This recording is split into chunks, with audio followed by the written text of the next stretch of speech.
Young Yahello pressed down on the wizard hat on the table. You do not have to suffer from these problems anymore. Famine, war, resource depletion, climate change. Just as humanity brought trouble upon itself, pushing civilization to the brink of collapse. From this moment on, we will end hundreds of years of indifference and stand up to help all of you. On behalf of every wizard here, I promise you in the name of the great archmage Young Yahello. He stood in the center of the United Nations General Assembly Hall, looking down at the delegates from various countries. Cities turned into ruins, countless people wailed in the rubble. Young Yahello stood in front of the collapsing building, magic gathering in his hand. This magic halo watched the tragic scene before him. Wizards dedicated themselves to the world. Those seemingly unsolvable problems disappeared like magic. They were not solved by actual magic. The world was saved by magic and entered an unprecedented golden age. Young Yahello led the wizards to save the world and shared magic with everyone. He became the greatest, most respected, and beloved person on Earth. However, there were still too many problems in the world that needed magic to solve. Young Yahello looked at young Yujin and said, I cannot solve all problems alone, so I need more politically astute wizards to inherit my will. Young Yahello placed his hand on Yujin's shoulder and said, I need your help. I will make you the archmage second only to me. Will you promise to help me then, Yujin? Yujin smiled and replied, Okay, master, I promise. 26 years later, a man, covered in sweat, pleaded, Master, please spare me. Something is wrong. My legs cannot move, and my senses have become dull. The man looked in shock. It really exists. I thought it was just a childish urban legend. Hunting all wizards he saw, cruelly torturing them with strange magic. The only blemish on Archmage Young Yahello's life was his disciple, whom he abandoned with his own hands. The man fell to the ground, looking at the approaching pale, monstrous hand, and said tremblingly, Yujin, do not come closer. Please do not come near me. If you want something, stand there and say it. He waved his hand, throwing out flames. He roared, I told you not to come closer, you monster. Flames exploded on Yujin, but he showed no reaction. The man scrambled away in a panic. I thought I could believe everything that happened in this world. After all, magic does exist. But that thing. His head was pressed down by a pale hand. His eyes widened in terror. That ugly monster is definitely not magic. The dim room was filled with messy items. The screams stopped. I cannot see anything. Is this really a rescue? The lock clicked open. The door opened. It really is a rescue. The hellish life of slavery is finally over. Thank you. Thank you so much. Yujin appeared from the darkness, a strange smile on his pale face. Found them. Ambulances stopped outside the building. Victims were being carried out one by one. A police officer said, they are in shock from long-term confinement, but their lives are not in danger. More importantly, these marks. No matter how many times I see it, I cannot get used to this method. Only that archmage can do it. A call came. Kim Seong-ho, Detective Kim Seong-ho. He covered his face. Are the victim's symptoms due to mass shock from confinement? Yujin walked in and said, we meet again. Kim Seong-ho awkwardly replied, haha, yes. Yujin waved his hand, holding a heavy black cloth bag. You worked hard today. How are the kidnapped victims? Kim Seong-ho replied, do not worry. They are all fine. Their lives are not in danger. Yujin rubbed his forehead and sighed. Thank goodness. When the second door opened, they were all foaming at the mouth and screaming loudly. The scene was completely out of control. I thought they were about to be tortured to death, so I called 911 first. Kidnapping homeless people and runaway teenagers, imprisoning them, forcing them to process magic materials. Wizards actually commit such evil. How much do you have to torture people to make them panic like that?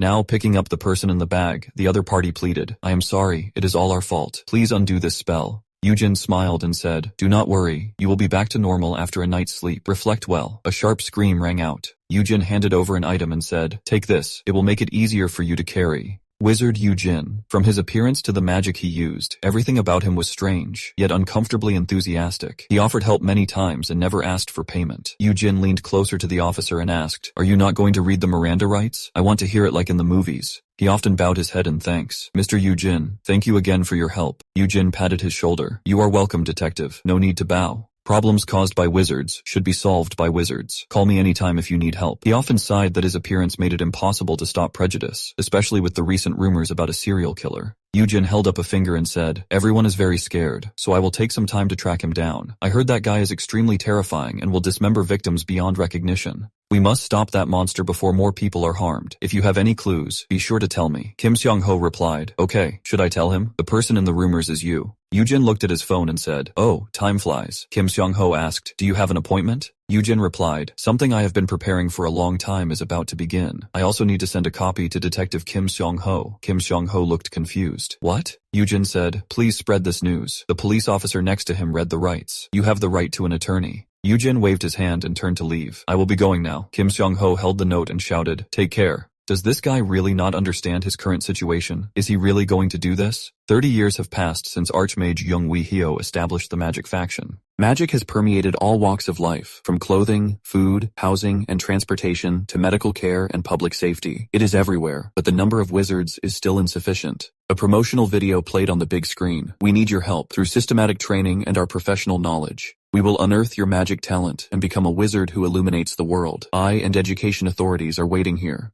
Yujin stood on the bustling street, waving a flyer. Welcome to Yujin Magic Academy. Here are the most practical magic courses, at a fair price, with one-on-one guidance. I thought for a long time, even if I cannot follow my master anymore, what should I do to keep my promise to you? There are still many problems in the world that need magic to solve, but too many people, after learning magic, only think about extortion and harming others. Simply crushing evil with force is ultimately only treating the symptoms, not the root cause. It cannot solve the source problem at all. Yujin sat on a bench, sipping a drink. There must be another way. What is it? As a disciple of Archmage Jung Wee Hyo, I must do something for this world. If I am going to do something, I will do something with the greatest impact. The teacher walked with the children in the park. The weather is so warm. Let us enjoy the scenery around us. Yujin stood in the shadows of trees in the distance, his figure gaunt and strange. The children asked in confusion, "Teacher, why are we not walking anymore?" The teacher, with a pale face, instructed, "Do not look back. Keep walking forward." Yujin stared at the distant figure, found it, to cultivate wizards of both virtue and talent, to make them dedicate themselves to the world.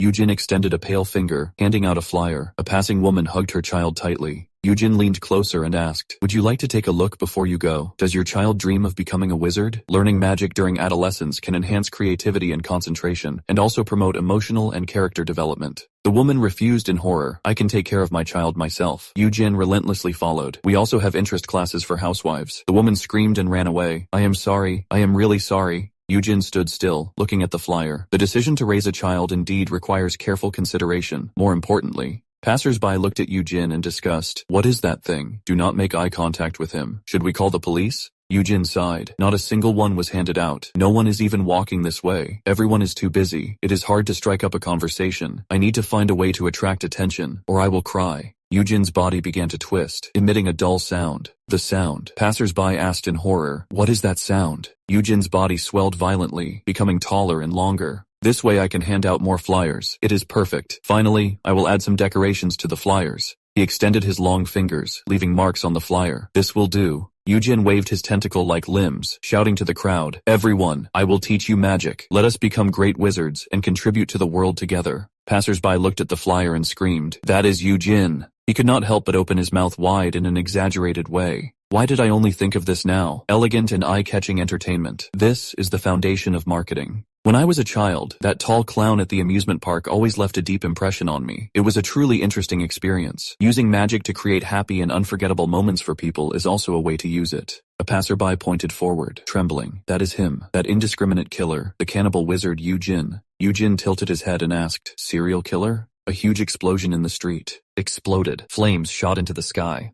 Passers-by were knocked to the ground by the blast, crawling backward in terror. Choi Ri-seok walked into the ruins and said, "I heard the commotion near the academy, so I came to take a look. Is this the killer monster everyone is talking about? It actually appeared in a place that cultivates future wizards. This is not a place for trash like you to cause trouble." Onlookers discussed. Choi Ri-seok, the director of the top academy, is here. "Do not worry. A senior combat wizard has arrived. So cool. I want to transfer to the top academy. I must send my child there no matter what." Choi Ri-seok looked at the crowd. Perfect publicity opportunity. I should let him last a little longer. I did not expect a basic violent spell to blow his head off. Next time I need to use more spectacular magic for better visual effects. A voice came from the smoke, releasing dangerous magic in the city center. Luckily, it hit me. Choi Ri-seok froze in place. Impossible. I clearly saw his skull shatter. Why is he still standing? Yujin grabbed Choi Ri-seok's neck. "You are that serial killer who massacres innocent people with magic, right?" Choi Ri-seok struggled desperately, making muffled whimpering sounds. Yujin tightened his fingers. "The rumors say you are ugly. Seeing you in person, I find you even uglier. When people ran away in terror, I knew you were the killer." Passers-by looked ahead in horror. "You crazy monster."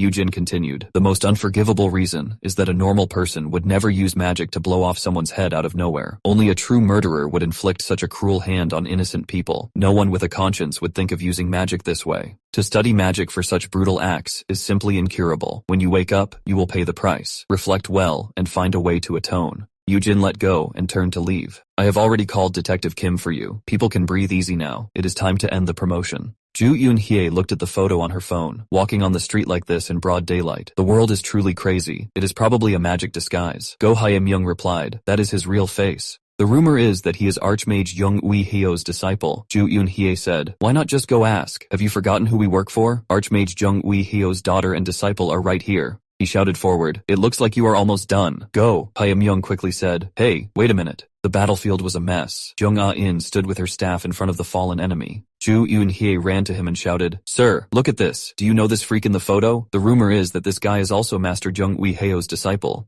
Archmage has many disciples. There are always some nobodies pretending to be one. Jung Ah-in stared at the photo and whispered, Yu Jin. Ju Eun-hye asked in surprise, Oh my goodness, you know him? Go, Hyam-young whispered, so tactless. You know it will make him angry. Think before you ask. Ju Eun-hye asked, Director, you are not angry, are you? The phone in Jung Ah-in's hand was instantly crushed into pieces. Go, Hyam-young screamed, My phone. Ju Eun-hye knelt on the ground and shouted, Director, I really messed up. Go. Hyam-young cried out in despair. Even if that face is scary, there is no need to snatch the phone, right? Jung Ah-in walked in the wilderness. Without a doubt, even after more than 10 years, I can still recognize him. I will never forget that face. Finally, it is time to prove to my father that I am his best disciple. I will prove that I am Jung Ah-in, the daughter of Archmage Jung Ui-hyo. Yu-jin, you are the best proof. Yu-jin looked at Choi Ri-seok and said, I am sorry for the misunderstanding. I did not realize you were the academy director. Choi Ri-seok replied, All right, now get out. I want to rest. Go home. Yu-jin continued, Even if my promotion at your academy gate made you unhappy, you should not have directly attacked others with magic. We could have talked. Choi Ri-seok sighed. If you looked like someone I could communicate with, of course I would talk. Kim Seong-ho stepped forward and said, Mr. Yu-jin, leave the killing to the police. You should focus on the academy. If you need help, we will contact you. Yu-jin nodded and replied, Understood. I will promote elsewhere. Kim Seong-ho waved goodbye. Good luck, Master Yu-jin. Yu-jin walked and said, Okay, next time I will try at the elementary school gate. Master Yu-jin sounds good. Kim Seong-ho's eyes widened in horror. Yu-jin continued walking. Hurry up and recruit students to open the academy. Become a great teacher who cultivates excellent wizards. I am not sure if this can be called magic. Young Jung Ah-in's hands gathered pink light. She shouted excitedly, It worked. Dad, look at this. Jung Ui-hyo stroked her head and said, Dad saw it. Of course you can do it, because you are my daughter. He instructed with a serious expression. Remember this, Ah-in. What is called special is not about being satisfied with what you have. It will only truly shine when you use this talent for something more valuable. Truly shine. You must become a special person, a person worthy of the talent I have given you. Jung Ah-in replied with firm eyes. Of course, I am your daughter. I also want to become an excellent archmage like Dad. Oh, where is Uncle Yu-jin? I want to show off to him right away. Jung Ui-hyo was silent for a moment and said, Ah-in, Yu-jin, Choi Ri-seok sat at the table and said, He used some unknown magic to turn people into pulp. I still cannot forget that terrifying, inhuman face. Is that monster really Archmage Jung Ui-hyo's former disciple? Jung Ah-in sat on the sofa and asked, If you are referring to the war orphan who was adopted and trained as a disciple, then yes. So you still do not understand what kind of magic Yu-jin uses? Choi Ri-seok spread his hands and replied, If I had not been careless then, I would never have lost so badly. There are too many rumors now. We cannot just let it go. So this time I am prepared. I have gathered the best graduates from the Academy's combat department. No matter how strange the magic he uses, as long as you assist. Jung Ah-in stood up and interrupted. I think you are mistaken. I am here to get information about Yu-jin, not to listen to your long story about how you were defeated. Choi Ri-seok looked flustered and tried to speak to stop her. Jung Ah-in walked to the door and said, I know you are busy. You do not need to see me out. Several graduates blocked her way and said, Excuse me, is it not inappropriate to suddenly visit someone's company and act so rude? If you are not going to help, that is fine, but this attitude is really unnecessary. Please formally apologize to us and cooperate. Choi Ri-seok rudely interrupted. Anyway, we are enough on our own. That is enough. Let him go. She is just the Archmage's daughter, not the Archmage himself. There is no benefit in bringing along such an arrogant person. Maybe her father taught her magic, but he certainly did not teach her manners. The room was a mess. The walls were cracked. The graduates lay scattered on the ground. Jung Ah-in pushed open the door and said, Before teaching magic, you should teach them basic etiquette. In the cafe, a man slammed the table. I have had enough. This is really annoying. The woman next to him pulled him. Let it go. The man walked to the corner seat. Uncle, are you the owner of the shop? Can you please be quiet? Yu-jin slowly turned his head. His pale face stared at the other person. He took off his headphones. I am sorry. Was I too loud? The man replied. It is okay. I mistook you for someone I know. Please continue to enjoy yourself. Yu-jin sat in front of the computer, under the guise of looking for information. How long have I been procrastinating? I have no plan at all. I do not even know where to start. I was supposed to research social media marketing as Officer Kim said, so why am I seeing the end of the world? Alright, this time I really need to focus on finding useful resources. What is this? A hand rested on Yujin's shoulder. He jumped up in fright and shouted, I just wanted to finish this one, then I would go to work. Ju Eun-hye fell to the ground in fright. Oh my god, you scared me to death. Yujin bowed his head in apology. I am sorry. Ju Eun-hye sighed. That face is really scary. He stood up and asked, you are Yujin, right? Yujin replied in confusion. Yes, I am. Ju Eun-hye said, someone really wants to see you. Can you come with us? Go. Hyam-young spoke into the phone. I am quietly following him now. We are in the city center. Please do not do anything suspicious. Okay, I will call a taxi and call you back later. Yujin asked, I really want to know who that is. Can you give me a hint? Ju Eun-hye said, I think they want to surprise you. Yujin fell into thought. Go. Hyam-young looked at Yujin's back. What kind of person would look like that? Not just his appearance. The aura he emits makes everyone uneasy. Who knows when he will show his true colors? If he makes any suspicious moves, we must act immediately. I thought this was just a simple escort mission, but I did not expect it to be so tense and suffocating. Jung Ah-in looked at the information and said, Yujin, 34 years old. At 4 years old, he was a war orphan, adopted by my father and trained as a wizard. He was once the chief researcher of the Research Foundation. He suddenly disappeared 14 years ago. Go Hyam-young said in surprise. So the rumors are true. He really is the Archmage's disciple. Ju Eun-hye was stunned. What is with this childhood photo? How could such a cute child turn into that kind of monster? Jung Ah-in fiddled with the box and said, I will be ready when you bring Yujin over. Go. Hyam-young turned around and asked, what do you plan to do after you see him? Jung Ah-in was silent for a moment and said, the day Yujin disappeared, my father said that Yujin disappointed him. The disciple who had always been by his side and was deeply loved, betrayed him, and then disappeared. After so many years, he has reappeared. I need to find out if he plans to threaten or humiliate Archmage Jung Wee-heo, if there is such a possibility. Jung Ah-in suddenly exerted force, crushing the object in her hand. As long as you bring him back, I will handle the rest myself. Ju Eun-hye walked ahead. What is wrong with this guy? Why is he staring at me? It is so creepy. It is almost suffocating. He should not do something so stupid in broad daylight. Yujin, like a ghost, approached Ju Eun-hye. You work with Ah-in, right? You are in this video. Ju Eun-hye suddenly pulled away and shouted, the plan has changed. Subdue him directly and bring him back. Go. Hyam-young raised his hand, blue magic gathering in his palm. I knew it would come to this. A beam of magic instantly erupted, completely piercing the ground where Yujin stood. Ju Eun-hye looked at the fallen Yujin and said, this is trouble. Go. Hyam-young looked at the mess on the ground. Plans cannot keep up with changes. The director told us to bring him back, but we messed it up. Ju Eun-hye stared at Yujin's severed arm and asked, he is not dead, is he? Go Hyam-young asked in confusion. Why did you cut off his arm? Ju Eun-hye swung her short stick and shouted, then you try standing in front of him. I was going crazy just now. He was staring at me from behind and reached out his hand, so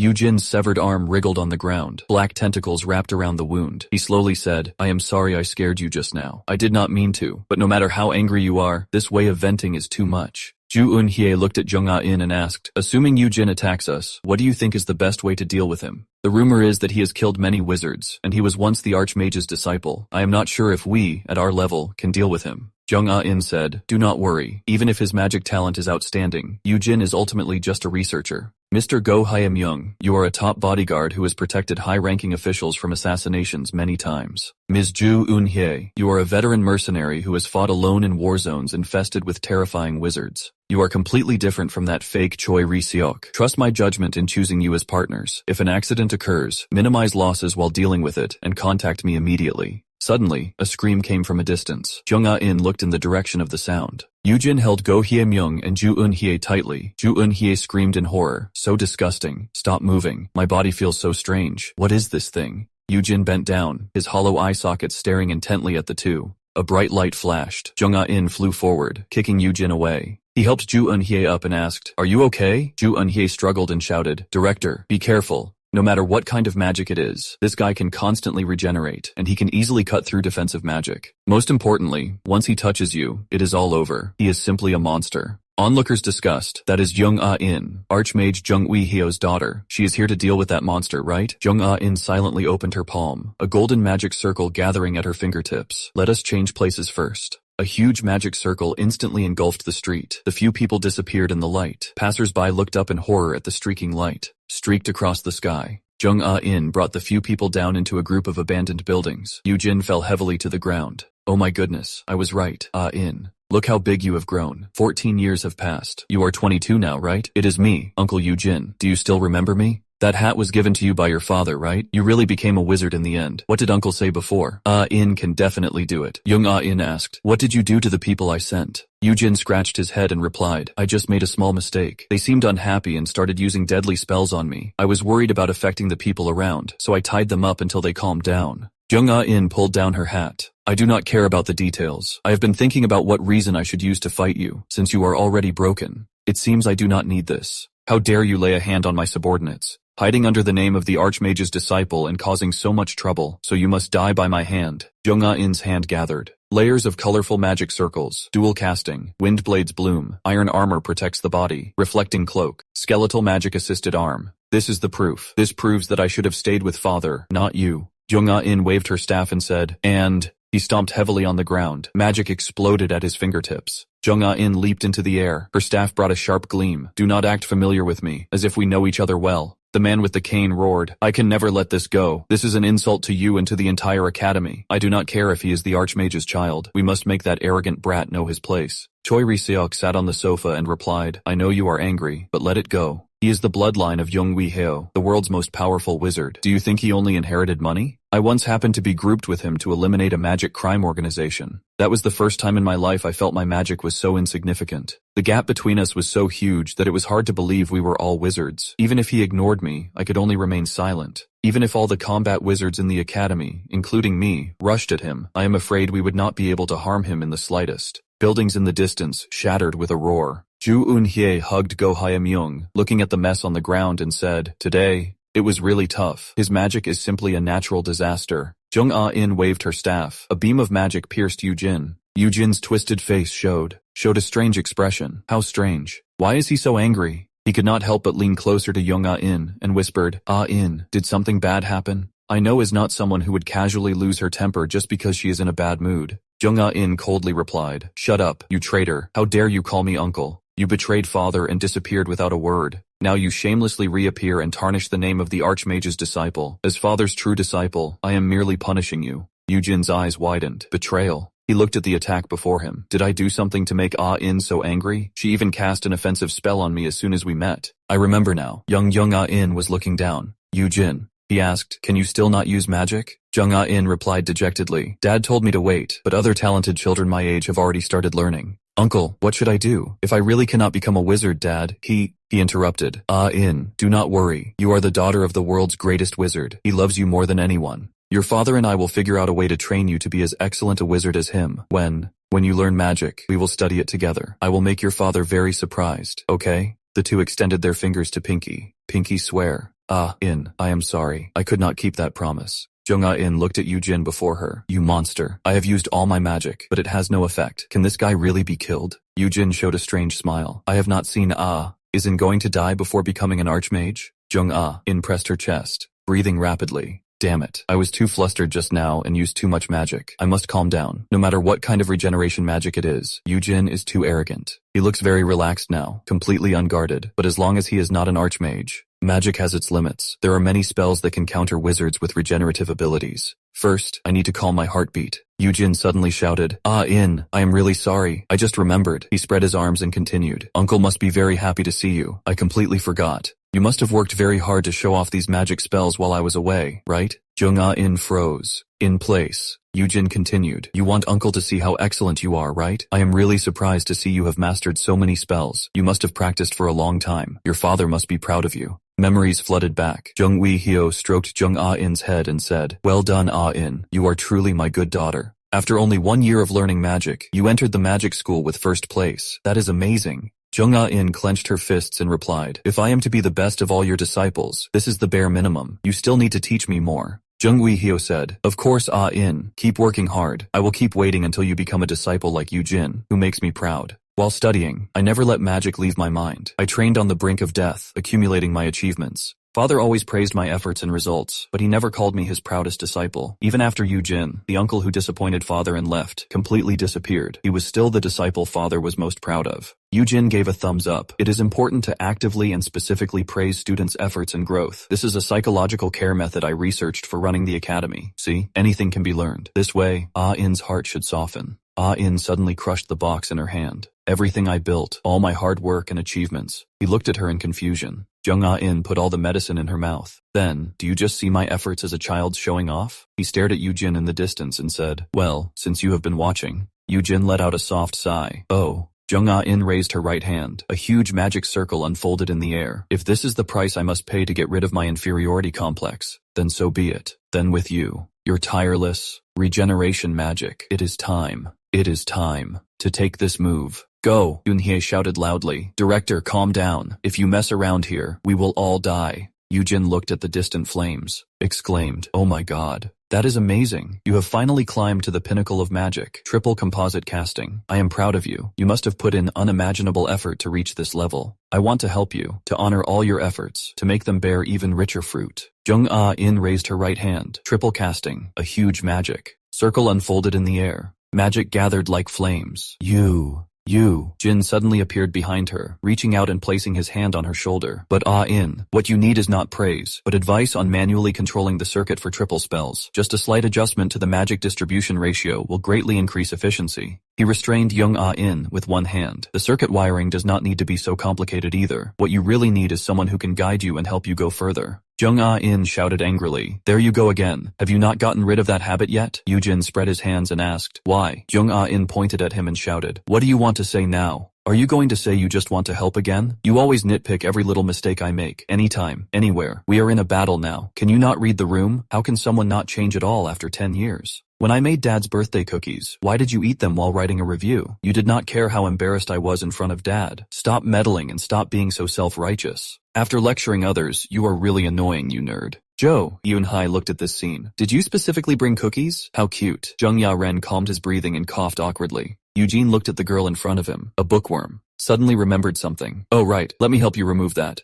Ju Eun-hye was startled and screamed. Jung Ya-ren took off his hat. Did I really shout just now? If I keep arguing, I will just look like a lunatic. Eugene walked ahead and asked, have you calmed down? I am sorry about what happened just now. Ya-ren, when did you start learning magic? Your father and I used to worry about how to teach you magic. Jung Ya-ren said, the day after you left. Eugene sighed. The day I left. Go. Hui Myung touched his face and exclaimed, has my face returned to normal? Ju Eun-hye coldly replied, you were as ugly before as you are now, so do not worry. Jung Ya-ren looked at his companions and said, Mr. Go, Ms. Ju, let us go. He stopped, his back to Eugene, and said, Uncle Eugene, no matter what you have been doing lately, many magicians are watching you now. I believe you can handle it. But please be careful and do not tarnish my father's reputation again. And one last thing, you do not need to go back to my father anymore. There is no place for you there, neither for me nor for my father. That is all. Ju Eun-hye asked hesitantly, but are you going to leave this guy here? Jung Ya-ren looked at Eugene. Tell me where you live, and I will take you back. He took out a business card from his pocket and handed it to Eugene. And this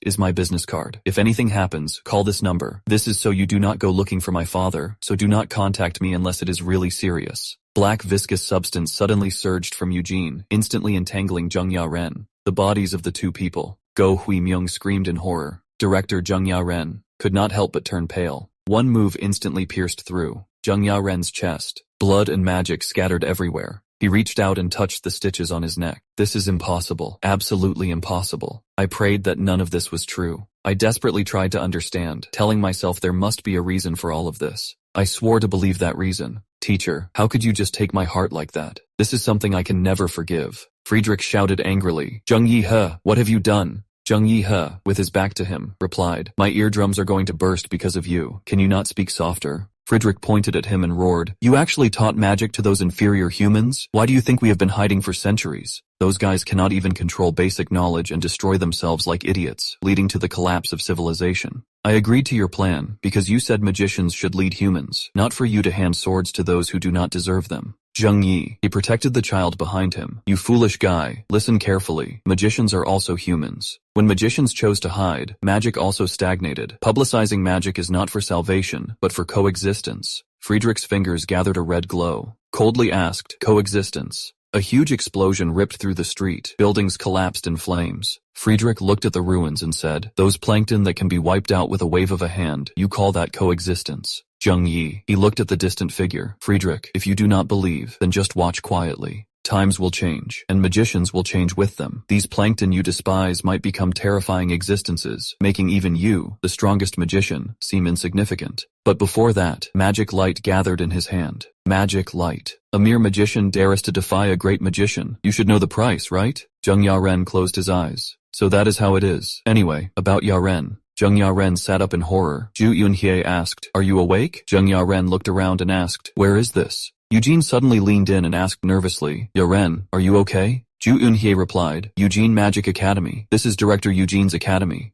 Jung Yaren clutched his hat and repeated in confusion, "Academy." Eugene smiled and said, "That is right. Uncle decided to open a magic academy. I am busy preparing for the opening, dealing with renovations and student recruitment. Recently, I have also been trying social media promotion." Jung Yaren touched his chest. "My heart feels normal. Did he use that strange magic to take out my heart and put it back in?" He looked at the two people on the sofa and asked, "So you two are sitting here chatting with the person who dug out my heart?" Ju Eunhye replied in a panic, "It is not like that." Go Hui-myung said from the side, "Actually, Director Eugene already knew about this, about the condition of your heart." Jung Yaren was stunned. "What? Did he make a hole in my chest to confirm that?" Go Hui-myung said, "You used a large spell today, right? I think your heart was under too much pressure, leading to shock. When you collapsed," he cried in a panic. "All of us brought you here. Your heart condition is confidential, so we cannot go to a regular hospital." Jung Yaren picked up his hat and replied, "Sorry for the trouble. I should not bother you anymore. I will leave now." Eugene called out to him, "Yaren, there are some things Uncle must tell you, very important things." Jung Yaren looked at the two people beside him. "Mr. Go, Ms. Ju, you can go home." The two employees walked on the street late at night. Go Hui-myung said, "Our director Jung has such a strong heart. Growing up seeing such terrifying faces, have his emotions broken down." Ju Eunhye nodded and said, "No wonder his usual attitude is so bad." Go Hui-myung held a flyer in his hand. Ju Eunhye asked, "What have you been looking at since just now?" Go Hui-myung said, "This is a flyer for Eugene Academy." Ju Eunhye leaned over and looked at the flyer. "Is he crazy? He wants to teach students with that face and that terrifying magic." Go Hui-myung stared at the content on the flyer, but his regeneration ability is indeed impressive. It can even penetrate defensive magic. Learning from him might not be a bad idea. Ju Eunhye scoffed. "Do not be ridiculous. Do you not know the rules of this business? Do you think a magician will give you their secret techniques just because you paid them?" Go Hui-myung said, "What he wants to tell Director Jung Yaren is just to promote the academy, right?" Ju Eunhye replied, "It certainly sounds that way. That kind of magic that even the great magician's daughter could not handle is truly ridiculous." Go Hui-myung accidentally bumped into a passerby. He quickly apologized. "Sorry," Ju Eunhye complained. "What are you doing?" The passerby stopped and said, "Wait a minute, I remember now. I saw you in a video. You are the magicians who work with Jung Yaren, right?" Ju Eunhye replied awkwardly, "What should I do with this embarrassing reputation?" "Yes, it is indeed us. Where did you see us?" Friedrich pushed up his sunglasses. He showed a strange smile. "Oh, I thought young people nowadays would not know about these old stories. As for me, Yaren's father, Jung Yi-hee, and I are like brothers, so I am Yaren's uncle." Jung Yaren sat on the sofa and said, "What do you want to say?" Eugene looked at him. "Yaren, every time you use magic, your heart feels burdened, right?" Jung Yaren looked down and asked, "Did my father tell you?" He leaned back on the sofa. "At this point, there is no need to hide it. You are right. If I continue to use magic like this, I probably will not live much longer. This is truly ironic, although I inherited this rare talent from my father. But he called it magic allergy. This burden constantly accumulates in the heart and will eventually completely explode. Explode and kill me." Eugene let out a cold laugh. "Magic allergy? What a convincing lie, teacher." Jung Yaren looked at him and said, "So you dug out my heart out of curiosity? You are still the same, with those absurd impulses. If that is all you want to say, then I am leaving. I have a mountain of work to do." Eugene suddenly reached out and pressed Jung Yaren. "In this world, besides magicians, people need many other things. Instead of living on borrowed time as a magician, why not find other work that people need more? I will help you. We can find a place to start over." Jung Yaren forcefully shook him off. "Let go, Eugene. You are crossing the line. I told you there is no place for uncle in my heart anymore. You have no right to interfere with my life. This is my life, which I am betting on. This is a special gift I inherited from my father. Being born with this damned illness is my burden, so this is my problem to solve. At this point, any life that is not as a magician is meaningless to me. If I have the blood of a great magician flowing through me, yet remain mediocre, I would rather die than live as a mediocre person." He held up the flyer. "Instead of interfering with my life for no reason, why not care about the students who are willing to pay to listen to you?" Eugene looked down at him. "Yaren." "Yes, yes, yes." Jung Yaren ignored him and answered the ringing phone. "Yes, this is Jung Yaren." "What happened? Your voice sounds strange." His expression became serious. "I will be right there. Please hold on." Jung Yaren turned and left. "Sorry for the trouble. I have an urgent matter, so I will be leaving first." Eugene pondered. Should I tell him? Eugene fell into a memory. He looked at the holographic projection in front of him. This simulation also failed. Even with all medical magic, transplanting a magician's heart into someone naturally unable to accept magic cannot stop the rejection reaction. If this problem can be solved, more excellent magicians with both talent and virtue can be created. Zheng Yi looked at the data and said, Eugene, I think your simulation premise is too extreme. You want to implant a core with the highest magic density into Zheng Yaren's body. He is not even 8 years old yet. Eugene said, Yaren is both the teacher's daughter and my real niece. I should give her the best things. But even if she gains magic, if her life enters a countdown because of it, then it loses its meaning. Let us put this method aside for now. There must be another way. I need to think more carefully. Eugene lowered his head. Even if Yaren knew the truth, he would not give up. So what should I do? Forcefully stop him? Or completely deprive him of the right to use magic? This is all my fault. My fault for letting the teacher take my heart. Yaren will die for me. There is nothing left for me to choose. Just like 14 years ago. I am still that useless coward. The doorbell suddenly rang. Eugene looked up and asked, Who is it? Night fell. Friedrich looked at Zheng Yaren in front of him and said, Besides the color of your hair and eyes, you do not resemble him much. But that hat brought back memories. Zheng Yaren gripped his staff, cold sweat beating on his forehead. Just facing him, I can feel this pressure. It really is him. Friedrich, the strongest combat magician alive. He was once my father's right-hand man, and also the traitor who destroyed several cities while fighting him. Friedrich tilted his head back and took a gulp of his drink. How disgusting. He casually threw Go Huimyung and Zhu Eunhye to the side and said to Zheng Yaren, Catch them. Why do you keep these people around? They are ridiculously weak, not even fit to be errand boys. Go Huimyung gasped on the ground. Director, run. If your father Zheng Yi he does not come. Zhu Eunhye, her face covered in blood, said, I am sorry, Director. I should not have called you. I was just too scared. Zheng Yaren looked at the two injured people. I will send you to the hospital. Thank you for your care all this time. Friedrich stood in the distance and said, You have had enough time to say goodbye, right? Now do me a favor. Red magic gathered in his hand. I am going to see your father. Brother, it has been a long time since we last met. It would be rude to go empty-handed. Zheng Yaren lowered his head, silent. His heartbeat echoed in his chest. A slight smile appeared at the corner of his mouth. Found it. Friedrich released black magic and said with a sinister smile, with his daughters. Head to see him. A reunion after 30 years should be more dramatic, right? Zheng Yaren gripped his staff. As the most loyal disciple of the great magician, you are acting like an old friend. He unfolded the magic circle. You will not see my father today, but this honor. Choose your death. Ground. The hospital building was brightly lit late at night. Medical staff shouted urgently, Hurry! What is going on? The emergency doctor replied, It is an emergency patient. They suddenly flew in with magic. The doctor directed, Severe bleeding. Send them to the emergency room immediately. Kim Sung-hye held a coffee and said, So we found a publicity team to help. They said they would put together a brief summary of social media promotion. Is not that a relief? He pondered. After all, I was the one who suggested it first. I came to see if you were in trouble, but this atmosphere is sickeningly heavy. You are usually gloomy, and now your depressed look is even scarier. What happened? He tentatively asked. Teacher Eugene? Eugene replied in a low voice. Sorry. Even though you went out of your way to help, I plan to give up the academy plan and find something else to do. Kim Sung-hye asked. Why? Eugene gripped the cup in his hand. A child is desperately hurting himself for a dream. But not only did I not help him, I forced him to give up his dream. I think I really hurt him. I intervened meaninglessly without understanding his feelings at all. He took a sip of coffee and said, Excuse me, teacher.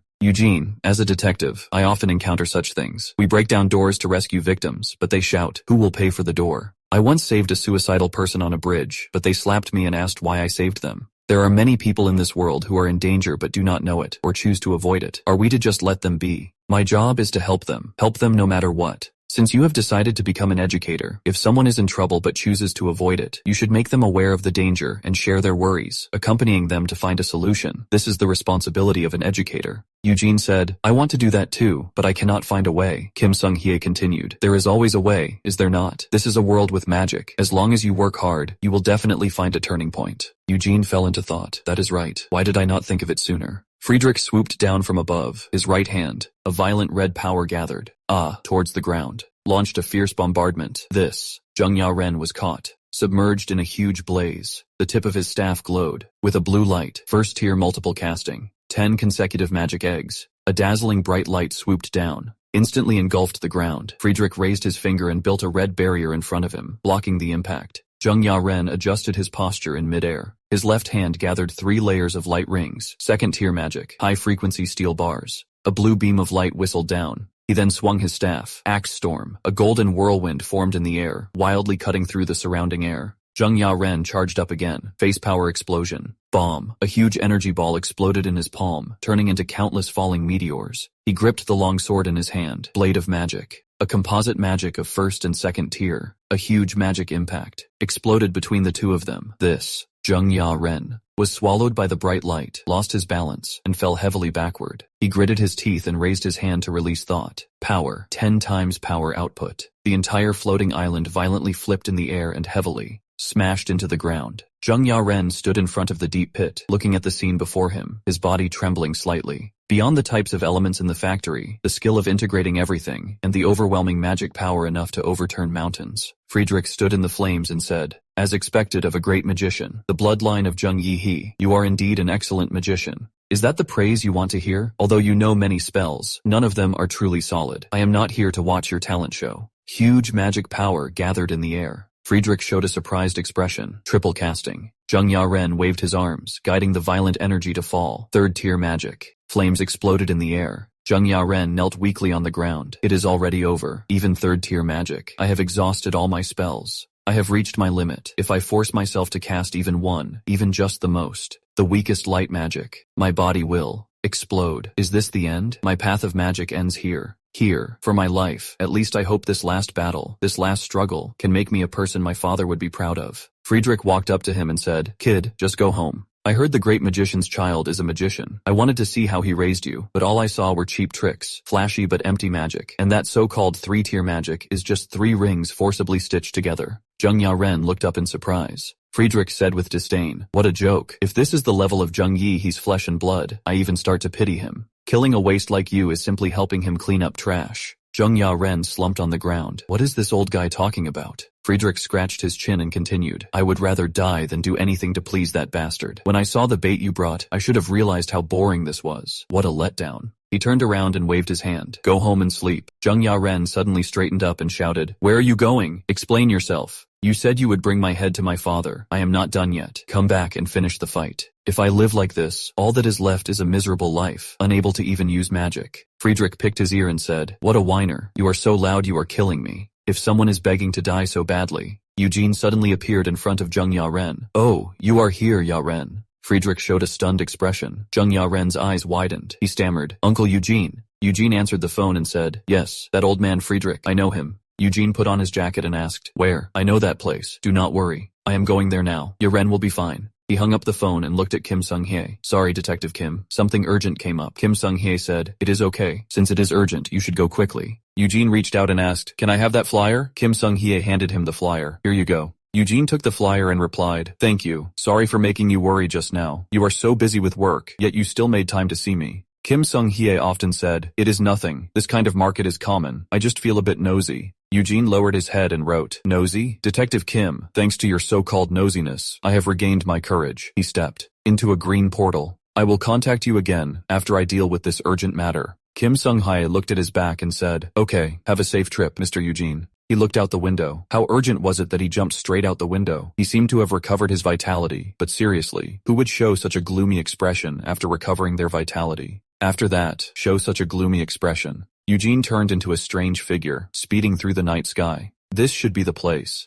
he mentioned on the phone. What a mess. It looks like it was bombed by missiles. Zheng Ya looked at Eugene. "How did you find this place?" Eugene replied, "Was it Mr. Go Hui Myung, the one you work with? He called me and told me you were in danger. I will thank him later." Before he finished speaking, Friedrich released flames. He said with disgust, "How disgusting. Who is that skinny guy? Your boyfriend. Interrupting me is one thing, but you are too ugly. I cannot even look at you directly. I could not help it, so at that moment." Eugene replied, "Your temper is still the same as before. Please wait a moment. I will deal with you after I finish talking to Ya Ren." Zheng Ya looked at the scene before him. "What are you doing?" Eugene held up Zheng Ya heart. "Look at this. It could explode at any moment. It would not be surprising. If you had used magic just now, then it would have really." Zheng Ya shouted, "So what? I should have told you not to interfere with me. Do you not understand? This kind of interference is meaningless. As a magician, do not ruin my chance. The chance for me to die gloriously as Zheng Yi's daughter." Eugene softly repeated, "Ruin? Why can I not ruin it?" He roared with a distorted face. "Am I supposed to just stand by and watch a child who is determined to die, without doing anything?" Zheng Ya asked in a low voice, "So what do you want me to do? What should I do? This is my only plan to make me special in my father's eyes. Besides this method, I cannot prove myself." He cried loudly, "I do not want to die either, but with a heart like this, I cannot even dream of becoming a great magician. What do I have to do to become my father's proudest disciple?" Eugene replied. That is why uncle is here. This heart your father left you can make you fly in the sky, can make you overturn rivers and seas. Let us put aside this specialness for now. He handed out a flyer. If you promise not to give up your life and give uncle a chance to be responsible, then no matter the cost, uncle will make you a great magician. Zheng Yaren looked at the flyer. Even my father could not help me. What can you do? That is what I once dreamed of becoming, because I am my father's proudest disciple. Maybe this person, he can make me redream the dream I had already given up. Zheng Yaren smiled and said, then I will take a gamble on you. Should I call you master or uncle? Eugene showed a strange smile. The title of master is already out of date. To keep up with the times, call me teacher Eugene. He crushed the heart in his hand. The heart in his hand. Zheng Yaren was stunned. What is this lunatic doing? Why does it not hurt at all? Eugene said, it is good to see you again. Although it is shameless, I have a request. That beating heart no longer meditated for its original owner, now beating as Zheng Yaren's heart. Zheng Yaren looked down at his chest. It is gone. The magic that always overflowed from his heart, he could not feel it at all now. He pressed his chest. His heart felt calm. That sense of disharmony that did not belong to him was gone. I can still live. I can still regain magic and work towards the goal of becoming a great magician.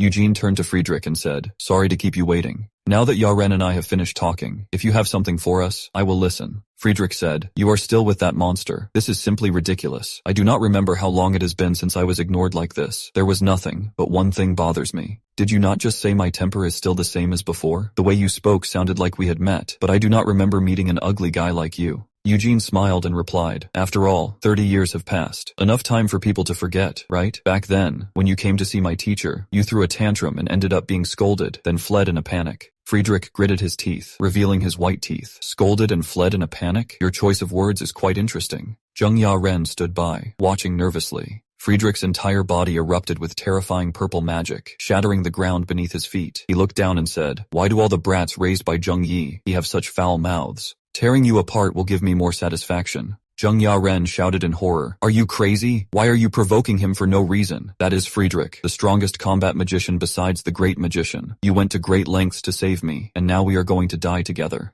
Eugene reached out and pressed his shoulder, calmly replying, actually, this is fine, Yaren. He is too dangerous to be left alone. Watching you in this situation will leave a deep impression on you. Eugene raised his pale hand, revealing a strange aura. Watch closely, Yaren, as the first student of Eugene's Magic Academy. Teacher Eugene's Great Magician Class. Opening Ceremony. Zheng Yaren looked at the strange phenomenon before him. What is this? Such strange runes. Is it really magic? I have never heard of runes of this shape. Eugene smiled and said, of course it is magic. Because you are completely defenseless right now. I am casting this to prevent you from being caught in that old man's magic. Double rune magic. Full attribute. Full body protection magic. A green light instantly enveloped Zheng Yaren. Eugene withdrew his hand and said, it is still very dangerous. Step back a little. By the way, Yaren, do you know how much mana that spell just consumed? Zheng Yaren replied, suddenly asking that, of course I know. After all, I maintained a defensive spell throughout the battle. Eugene bent down and said, the correct answer is not even a drop left. Do not worry too much about the mana disappearing from your heart. Even the teacher's heart has no mana. What I'm going to show you now, and what I will teach you from now on, is how to cast magic without using mana.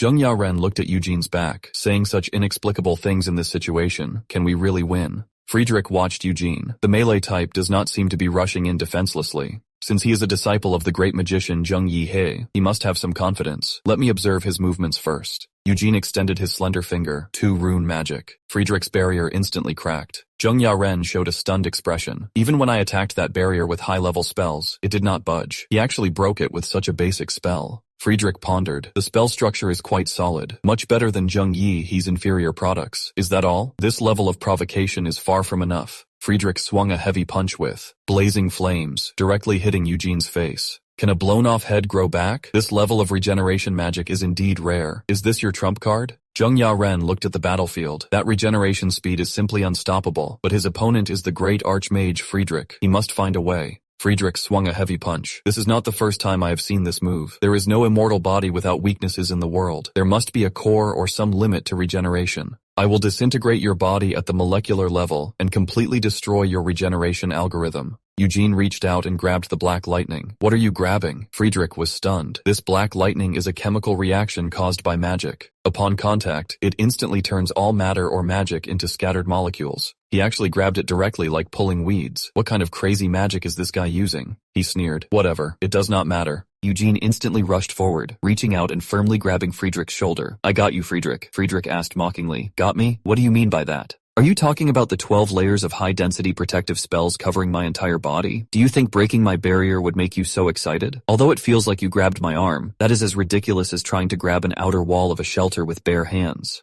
Eugene twisted his body closer to him. Friedrich's arm began to disintegrate. Friedrich gritted his teeth. Damn it, what the hell is this? He waved his hand towards his arm. Eugene looked at the broken part and said, do you really have to cut it off? Could you not have kept it? Friedrich was covered in cold sweat. Impossible. Not even when fighting justice was I ever this messy. What kind of magic is this anyway? Eugene turned his head and shouted, Yaren. Young Yaren stood stunned and replied, I am here. Eugene smiled and said, sorry, I wanted to show you more magic without magic. But I do not have that much energy now, so I will briefly explain the move I just showed. You already saw it earlier today, right? Eugene's body began to twist, constantly changing shape. Its structure can even transform any object it touches with both hands. Strictly speaking, this is not magic. From now on, the technique you will learn is called magic turbine magic, using runes. Friedrich looked at the twisted energy in front of him and said with disgust, it is disgusting. Since just now, I have felt something wrong. What is this feeling? It is slowly eroding my judgment. Is it because of the sharp pain from my arm being cut off, or is it because of this guy's strange magic? No, it is neither. This feeling has been lingering since the moment I faced this guy. It has always been there. Countless eyes in the flames opened and let out a piercing shriek. Friedrich releases a monster, turning the surroundings into scorched earth. Eugene is swallowed by the heat wave. Friedrich showed a pained expression. As time passed, this inexplicable feeling of disgust rose from deep within him.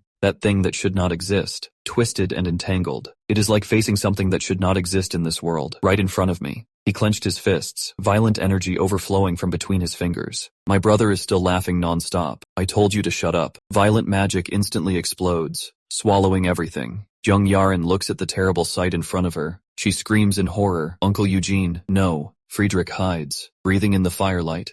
Friedrich, am I scared? Eugene pierces his body. Friedrich sighs. To lose to Justice's disciple, to lose to this mysterious bastard. Eugene leans in and says, that was fun, right? Young Yaren looks at the distant firelight. Is it over? Even though he acted confident, I was still worried something would happen. Really? Uncle defeated Friedrich? Friedrich looks at the hole in his chest. I never thought I would see my own heart up close in this lifetime. If I said I was careless just now, would you believe me? Eugene shows a twisted smile. You were careless? I am not good at combat magic, so I do not know. But since you say so, I will believe you. Friedrich gasps. Such nonsense. Truly a student of justice. Eugene recalls, I still remember that scene. With a wave of your hand, an entire city fell apart. People screamed in the raging fire, screamed in agony. People like you do not deserve to use magic. I will completely end the mage Friedrich here. Friedrich lowers his arm. Yes, go ahead and act arrogant. That is your right. He laughs wildly. Since you won this time, take this as a souvenir, your trophy. Now looking at the terrible sight in front of him. Before his heart was dug out, he actually poured all his magic into his blood at once. Friedrich's face is distorted. He screams like a madman. Shaoli. Shaoli supports Friedrich. Did you not say you were going to witness a celebration? That monster just now was not justice. He lost an arm and even his heart. It is truly horrible. I will send you straight home. Friedrich waves his hand and says, wait a moment. Thanks to that guy, I have some new insights. As a thank you, I want to test some things.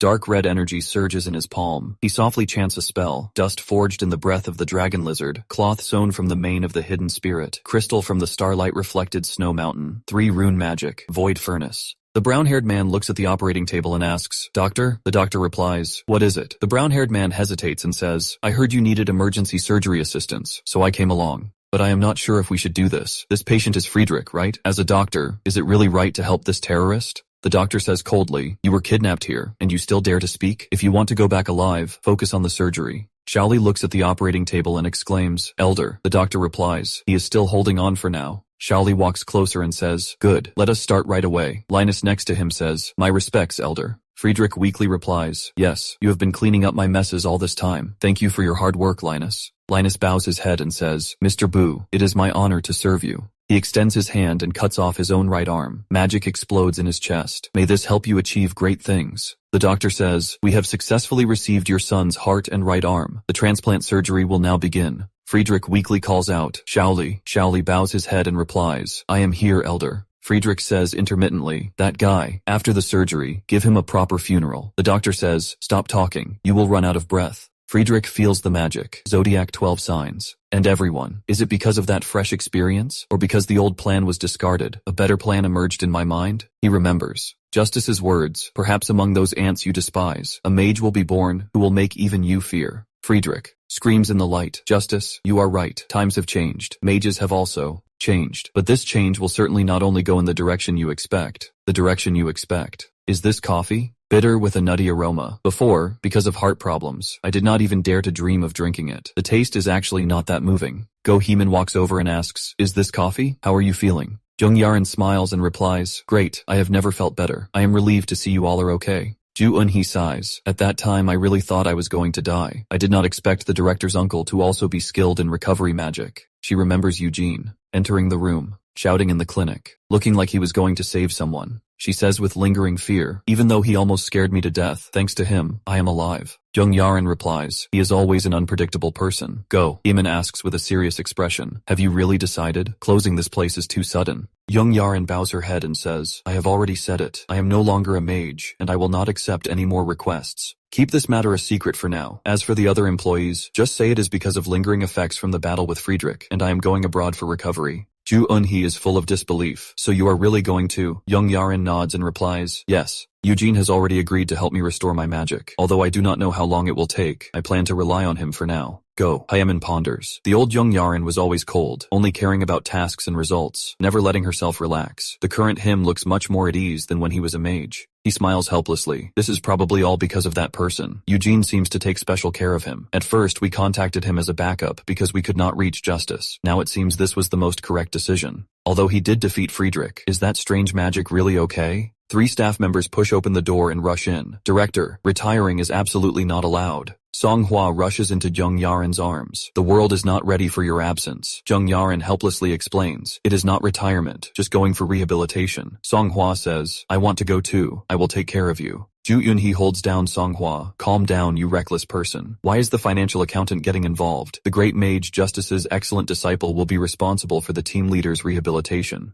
Taejin hands over a hat and says, Director, this is the hat you sent for repair. It is fixed. Jung Yarin takes the hat and asks, that fast? Taejin says, the transformation function and magic coating are both fixed, but the craftsmanship of this brim is too advanced, beyond my skill level. Jung Yarin puts on the wizard hat. It is my lack of ability. I will find a way to deal with it. Thank you for repairing it to this extent. Song Hwa, Yoon-ah, Taejin, I really thank you all very much. Thanks to your care, I could work with peace of mind. Yoon-hee, even if you had not called me that day, I would have gone. Do not blame yourself anymore. Thank you for always looking out for me. Hyemin, I will never forget that day. Thanks to you, I am alive today. I am sorry that my shortcomings dragged you all into this. With your talents, you will surely shine brightly in better places. I will work hard to recover and return here as a mage you can be proud of. To be honest, I am a little excited, although it is still vague, but I feel like everything will get better. No, struggling with how to end it. Eugene proved himself. Friedrich, I once promised you that I would make Eugene as good as you, even surpass you. My father's most proud student just secured my future. Trust Eugene. Jung Yarin stops and looks at the building in front of her. She stands stunned. I clearly told Eugene to keep my coming here a secret. Deokjin holds snacks and says, you are already here? Looks like there was no traffic. Jung Yarin, nice to meet you. Kim Sung-ho says, Mage Jung Yarin, nice to meet you. Jung Yarin waves, hello, hello. Kim Sung-ho replies, I have heard a lot about you from Eugene.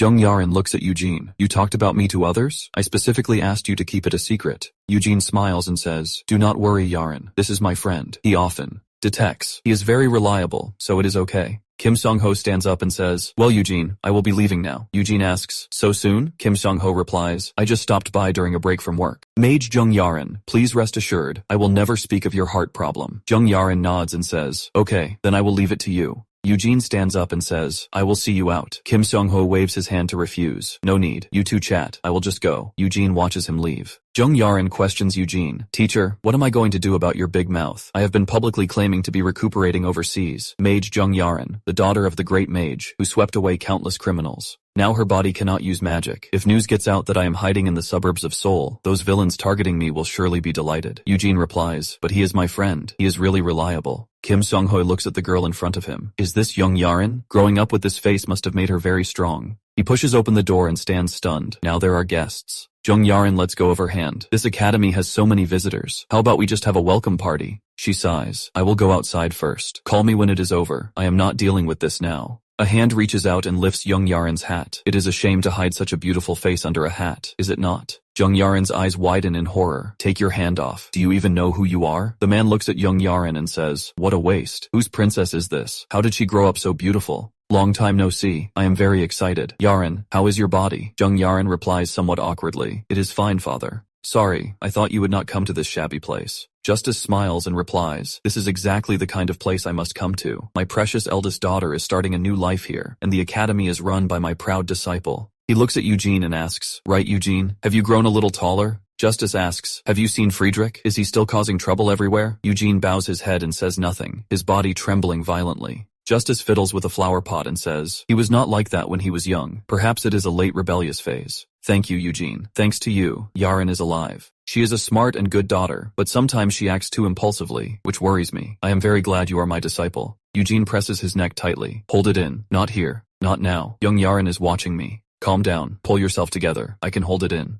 This is expected, and something I will have to face sooner or later. Justice says, it is a pity. I wish we could have met under better circumstances. Eugene suddenly extends his long arms and tightly embraces Justice. I am sorry. I know I do not deserve forgiveness, and I know this behavior is immature, but I really cannot help it. I wanted to see you so much, but I never had the courage to appear directly before you. I was afraid you would not want to see me. Justice softly says, you have just grown a little taller. You are still a child after all. Kim Seong-ho turns to leave. Well then, I will take my leave. Justice, the leader says. Detective Kim Seong-ho, of course I know you. You have always worked hard for the safety of the citizens and taken care of my beloved disciple Eugene. As this child's teacher, I must express my gratitude to you. Kim Seong-ho replies with a blush. It is nothing. I will be going now. Crazy. I almost lost my mind. Completely different from teacher Eugene. This is also an incredibly beautiful face. Justice looks at young Yaren and asks, Yaren, have you lost your magic? Young Yaren replies, yes, father. Justice says, so you came to Uncle Eugene for help? If you encounter difficulties, you should discuss them with Dad first. Jung Yaren softly replies, it is not that I do not trust you, father. Justice sighs. You can trust Uncle Eugene. He is my most trusted disciple. Perhaps he can help you more than I can. I want to talk to Eugene alone. Before entrusting you to him, we need to have a parent-teacher meeting. Wait here for a while. Justice pours a glass of wine in the study. To be honest, I am a little surprised. I dug out your heart, dismembered your body, and threw you into the cracks of different dimensions. Who would have thought you could come back alive? You always exceed my imagination. What kind of miracle did you experience? When I fell into that dimensional rift, the nature of the dimension stopped the decay, so I was in a state of suspended animation. However, I am actually more interested in something else. Now, do you still not hate me? Eugene is silent for a moment, then replies, Teacher, from the day you saved me when I was dying, every day I have been with you. My only life goal has been to live for you. How could I hate you? If you need me, I can die for you with joy right now. Justice shows a hint of a smile, raises his glass, and drinks it all. No matter what I think, it can only be you after all. He puts down the glass and stands up. That is right, Eugene. If you can still do that much for me, what if I propose that plan to you again? Eugene softly replies, Teacher, 14 years ago, I already said it. That plan is truly horrifying. I can help you with anything, but not that one thing. Justice spreads his hands. I have waited long enough. I do not want to hear any more excuses. That will only make me feel more pathetic. Since I already gave up that day, let us execute Plan B. He stares at the light in the air, and the more he looks, the more he feels. Incredible. No magic. To be able to do this much. No, you should. He also relied on this. To return from the forbidden land where he was sure to die, right? Eugene smiles and says, I named it Wheel-less magic. Even people without magic, as long as they work hard and study, can use magic. I have already systematized it. First, I will teach it to young Yaren, making him my first student. I will help him become a great mage through wheel-less magic. When mages who admire young Yaren appear, I will cultivate more excellent talents to dedicate themselves to this world. When all this is achieved, people's happy lives can be protected, creating a world full of good magic. That is my dream. When this dream comes true, you will not need to execute your plan. Justice smiles and replies, what a vague and optimistic dream. That is very much like you. I like it. No matter what you say, you ultimately do not like my plan. Alright, Eugene, I entrust young Yaren to you. Teach him well and make him a great mage. Even if you do not plan to help me, as long as you do not interfere, I will support your dream. What a pity, such a pity. First, you filled me with hope, then you completely disappointed me. You are the only one who can shake the great mage Justice to this extent. Eugene says, Teacher. He immediately corrects himself. Yaren's father, let me ask you one thing. Young Yaren will become the second greatest mage after you. As for the expectations you once had for me, please forget them all. Please give that attention to Yaren, not me. Justice walks closer to Yaren and asks, have you been waiting long? Eugene and I talked for a long time. Young Yaren quickly replies, no, not long. Justice says, you have been learning to use magic for 14 years, right? Young Yaren nods and replies, yes, about that long. Justice reaches out and presses her shoulder. To meet my expectations, you have always risked your life to accumulate those achievements. That makes it hard for me to be happy. I only hope you can find a dream worth striving for, instead of pursuing some result just to become a mage. Jung Yarin chokes up and says, "It is not like that. I thought, father." Justice pulls his daughter into a hug before becoming, "My most proud disciple, you are already my beloved eldest daughter. No matter what your goal is, no matter how hard you work or what achievements you make, this fact will never change. I hope you can find a goal truly worth your effort." Jung Yarin leans in her father's arms and softly replies, "Okay, father." Eugene stands aside, silently watching the two. Jung Yarin clenches her hat and says, "I will work hard, father." Justice coughs once. "Well then, Manager Eugene, I entrust Yarin to you." Eugene replies, "No problem, leave it to me, Yarin's father. Now, let me guide you to pay the tuition fee." Young Yarin stands stunned. "Tuition fee?" Eugene takes out his phone and shows it. "According to the courses Yarin needs, if you look here." Jung Yarin quickly shouts, "Wait, you are going to charge money?" Eugene replies as a matter of course. "Of course. After all, you are entering the academy." Jung Yarin retorts, "But did you not say you would help me? It sounded like you would teach me for free." Eugene continues, "I even prepared special private lessons for you. If I do not charge tuition, other students will feel it is unfair." Young Yarin presses her forehead. "What kind of lessons are they?"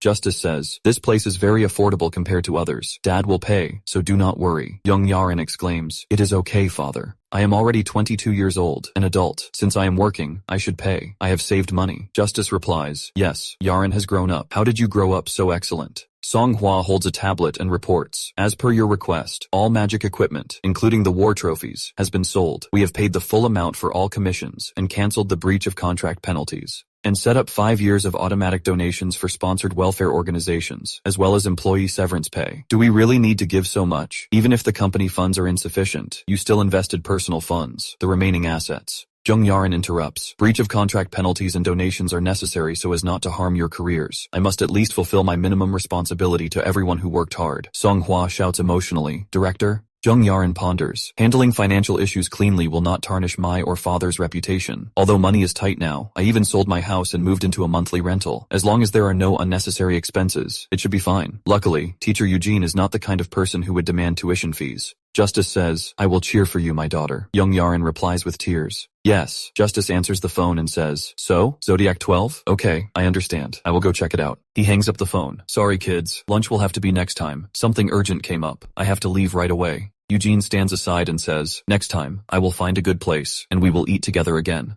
Justice starts the car. "You two get along well and take care of yourselves. Call me anytime if you need anything. Goodbye, Eugene and Yarin." With a puff of smoke, the car instantly teleports and disappears. Eugene cannot help but wonder, if he was going to teleport, why did he drive here? Teacher sometimes has strange sides, does he not? Yarin ponders, why did he not call my name first? Eugene turns and asks, "So, shall we go for lunch? Does Yarin still like tteokbokki?" Young Yarin walks with her head down. "Something cheap is fine. I have had a lot of unexpected expenses recently. Cannot afford anything too expensive." Eugene follows behind and says, "Teacher said he is treating, so do not worry about money. Let us talk while we eat. This is preparation for cultivating Yarin into a great mage." There used to be a good snack shop below the academy, but unfortunately, it closed 2 weeks after signing the lease. Eugene eats and asks, "Your major is combat magic, right?" Young Yarin eats with her head down and replies, "Let us eat first, talk later. Also, I told you not to call me by my name outside. It is a combat magic major, not because I like fighting. It is just that the most effective way to greatly improve magic skills is to put oneself in extreme combat situations, forcing oneself to use and judge. So combat magic is the perfect elective." Eugene says, "Indeed, most mages with excellent magic control abilities are basically combat magic majors." He leans in a little closer and says, "If possible, teacher would not want to teach you in dangerous ways, but teacher created wheel-less magic precisely in those extreme situations. Teacher will always be by your side watching you grow, so let us start learning and practicing in a controlled environment first."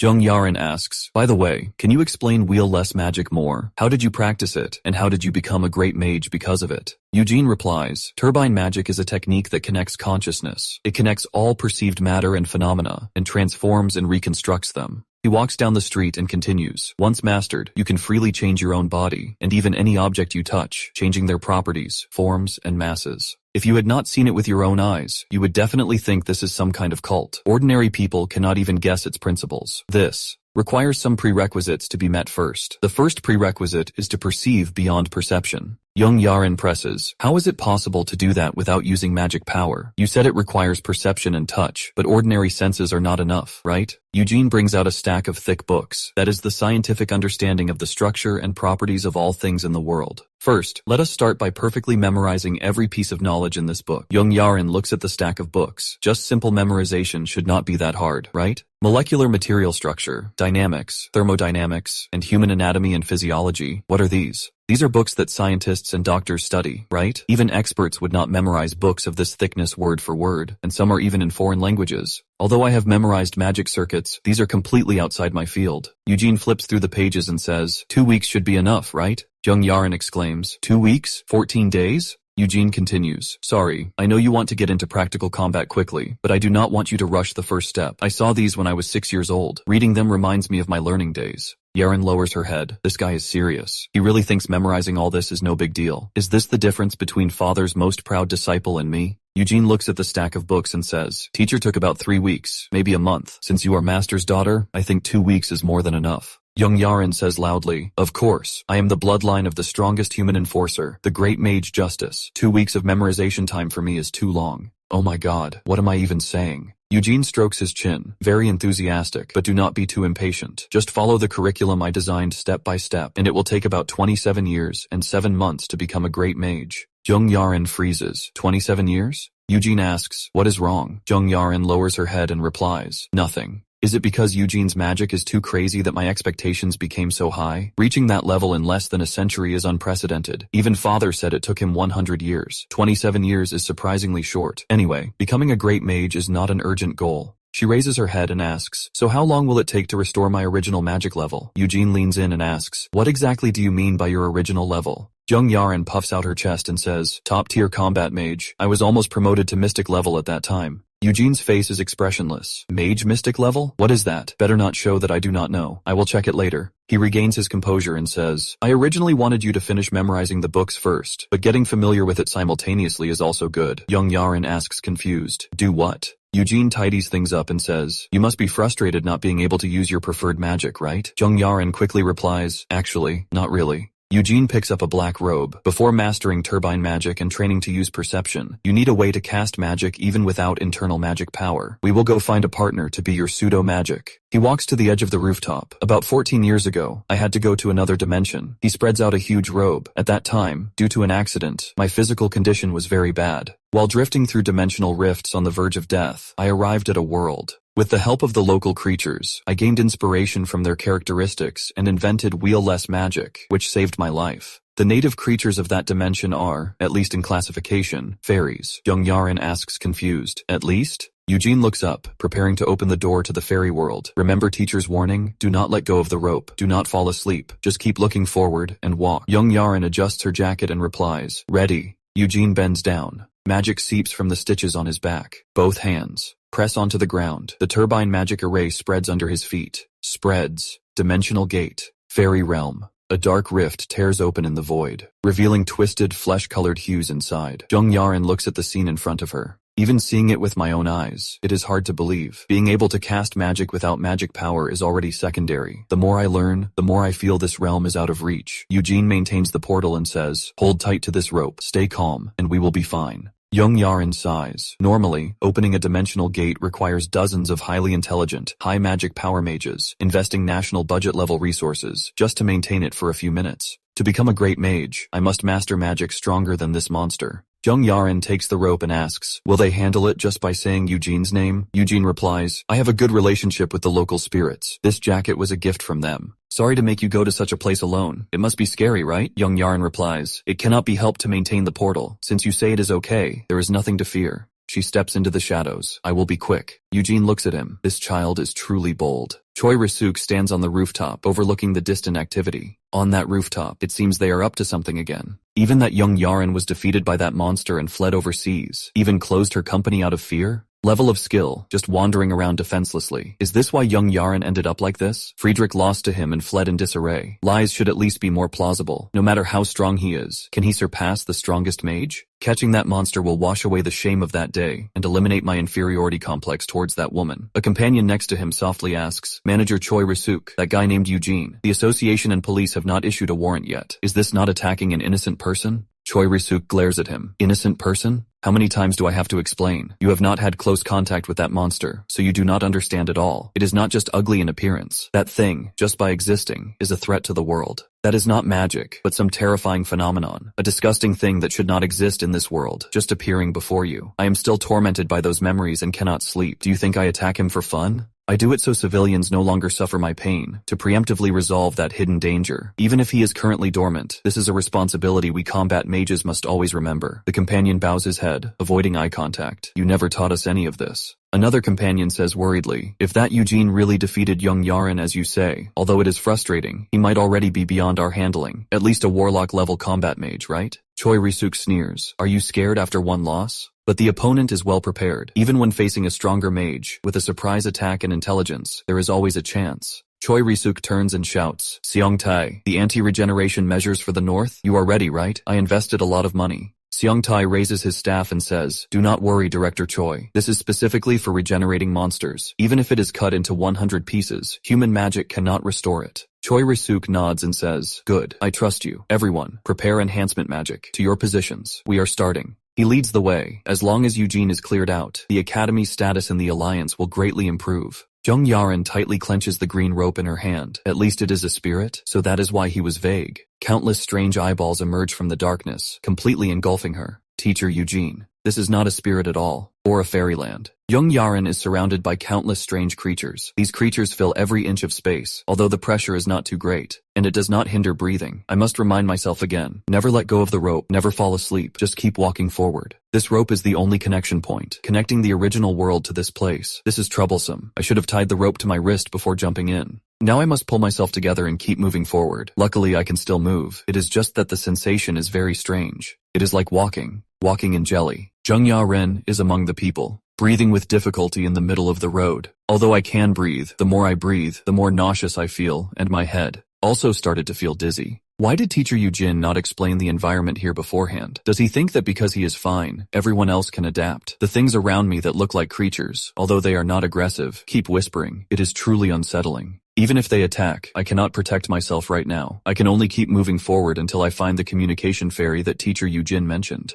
My brain is about to explode. Which way is forward? The situation is bad. My thoughts have stopped. Teacher Eugene. The teacher warned me. I absolutely cannot fall asleep. My body feels like it is melting. My senses are disappearing. I am so sleepy. You? Jin pointed at the screen on the ground and said, how interesting, haha. If the Academy promotional video was also this interesting, more people would watch it, right? Making a video go viral is easy, but creating a sense of humor is truly difficult. Jung Ya-ren is still young, so he should understand popular trends well. Chui Li Shuo leaped sideways, swinging the staff in his hand, releasing a dazzling green light. He looked at Eugene on the ground and said, Black. Eugene, are you doing well? I have not been sleeping well lately, thinking about you. I was planning to finally get a good night's sleep starting tonight. His companion looked ahead and said, I thought Director Quili Shuo was overreacting, but after seeing him up close, I understood. A bone-chilling meaning seeped into my skin, scratching at every nerve. It was obvious that this was a monster that must be erased from the world. Monster that must be erased from the world. Yu Jin looked at the mages in front of him. Director Quili Shuo sent you, right? Losing sleep over me is truly unpleasant. I thought the misunderstanding had been cleared up. Why did it suddenly turn out like this? The young him held a spellbook for competitions I do not understand. Does the approval process for using such powerful magic really need to be this complicated and troublesome? If the regulations are so strict, inventions that could help the world will be delayed for too long.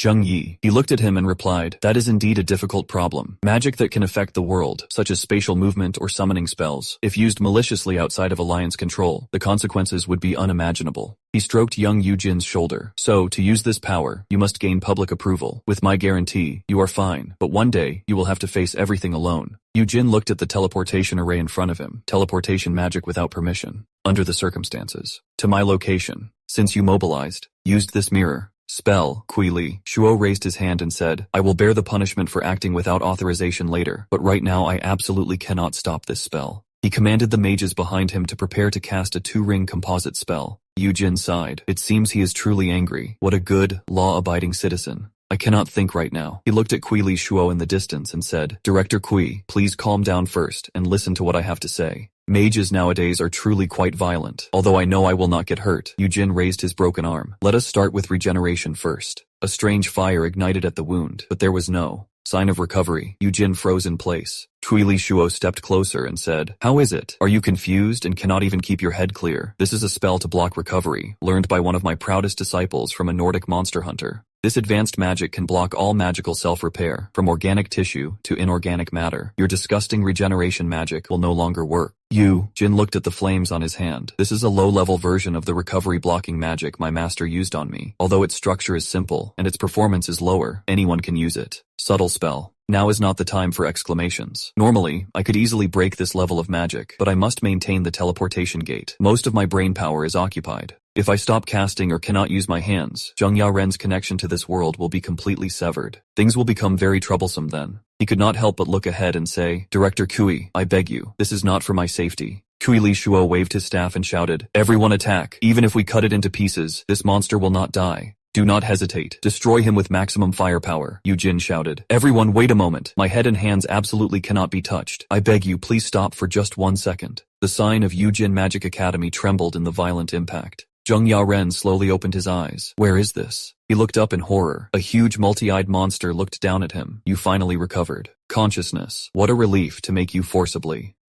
adapt. I took the liberty of adjusting your brain. Zheng Yaren froze in place. The monster continued. Visitor, if you lose consciousness in this world without going through the adaptation process, your soul will melt into space. Also, this rope, you almost let go of it. This is the rope you need to go back, right? I called you for a long time, but you never responded. It is truly sad that an unprepared child drifted here. Zheng Yaren pondered. Are these things the advanced residents? The whispers I heard earlier were them talking to me. Although they look terrifying, they are actually intelligent beings. Zheng Yaren calmed his breathing and said, Thank you. I did not stumble here by accident. I came to this world with the help of teacher Jin. He said that as long as I came here, I would get help from his friends. The monster's huge eyeballs suddenly contracted. Did you just say, Jin? Is it that, Jin? Did Jin really send you here? If I smell carefully, there is indeed Jin's scent. Your ability to come here also proves this point. Zheng Yaren froze. This kind of reaction. Is there something wrong? Countless eyeball monsters roared wildly. Jin. The monsters extended their tentacles, wrapped around Zheng Yaren, and took him away. Zheng Yaren was dragged into the abyss. How should I understand this reaction? The monsters leaned closer and asked, What did you just say? Friends Jin and us. Zheng Yaren responded in horror. What? The monsters sneered. You are greatly mistaken. If you had experienced him, you would know that Jin is ours. Since you are here, listen to him directly. Give due respect. Offer your greetings, Queen Mother. A huge eyeball opened in the abyss. Hey, do you not know what a spirit is? Chung Tai looked at Kui Li Shuo and said, Director Kui, my magic is indeed working normally. I have indeed blocked the regeneration of the broken parts. But that thing, I do not know how to deal with it. I am not even sure if the core is truly working. What exactly are we fighting right now? Jin looked at his broken body. How embarrassing. Although I barely saved my head and hands, maintaining the teleportation gate is too exhausting. Sorry, Yaren. Please be a little faster.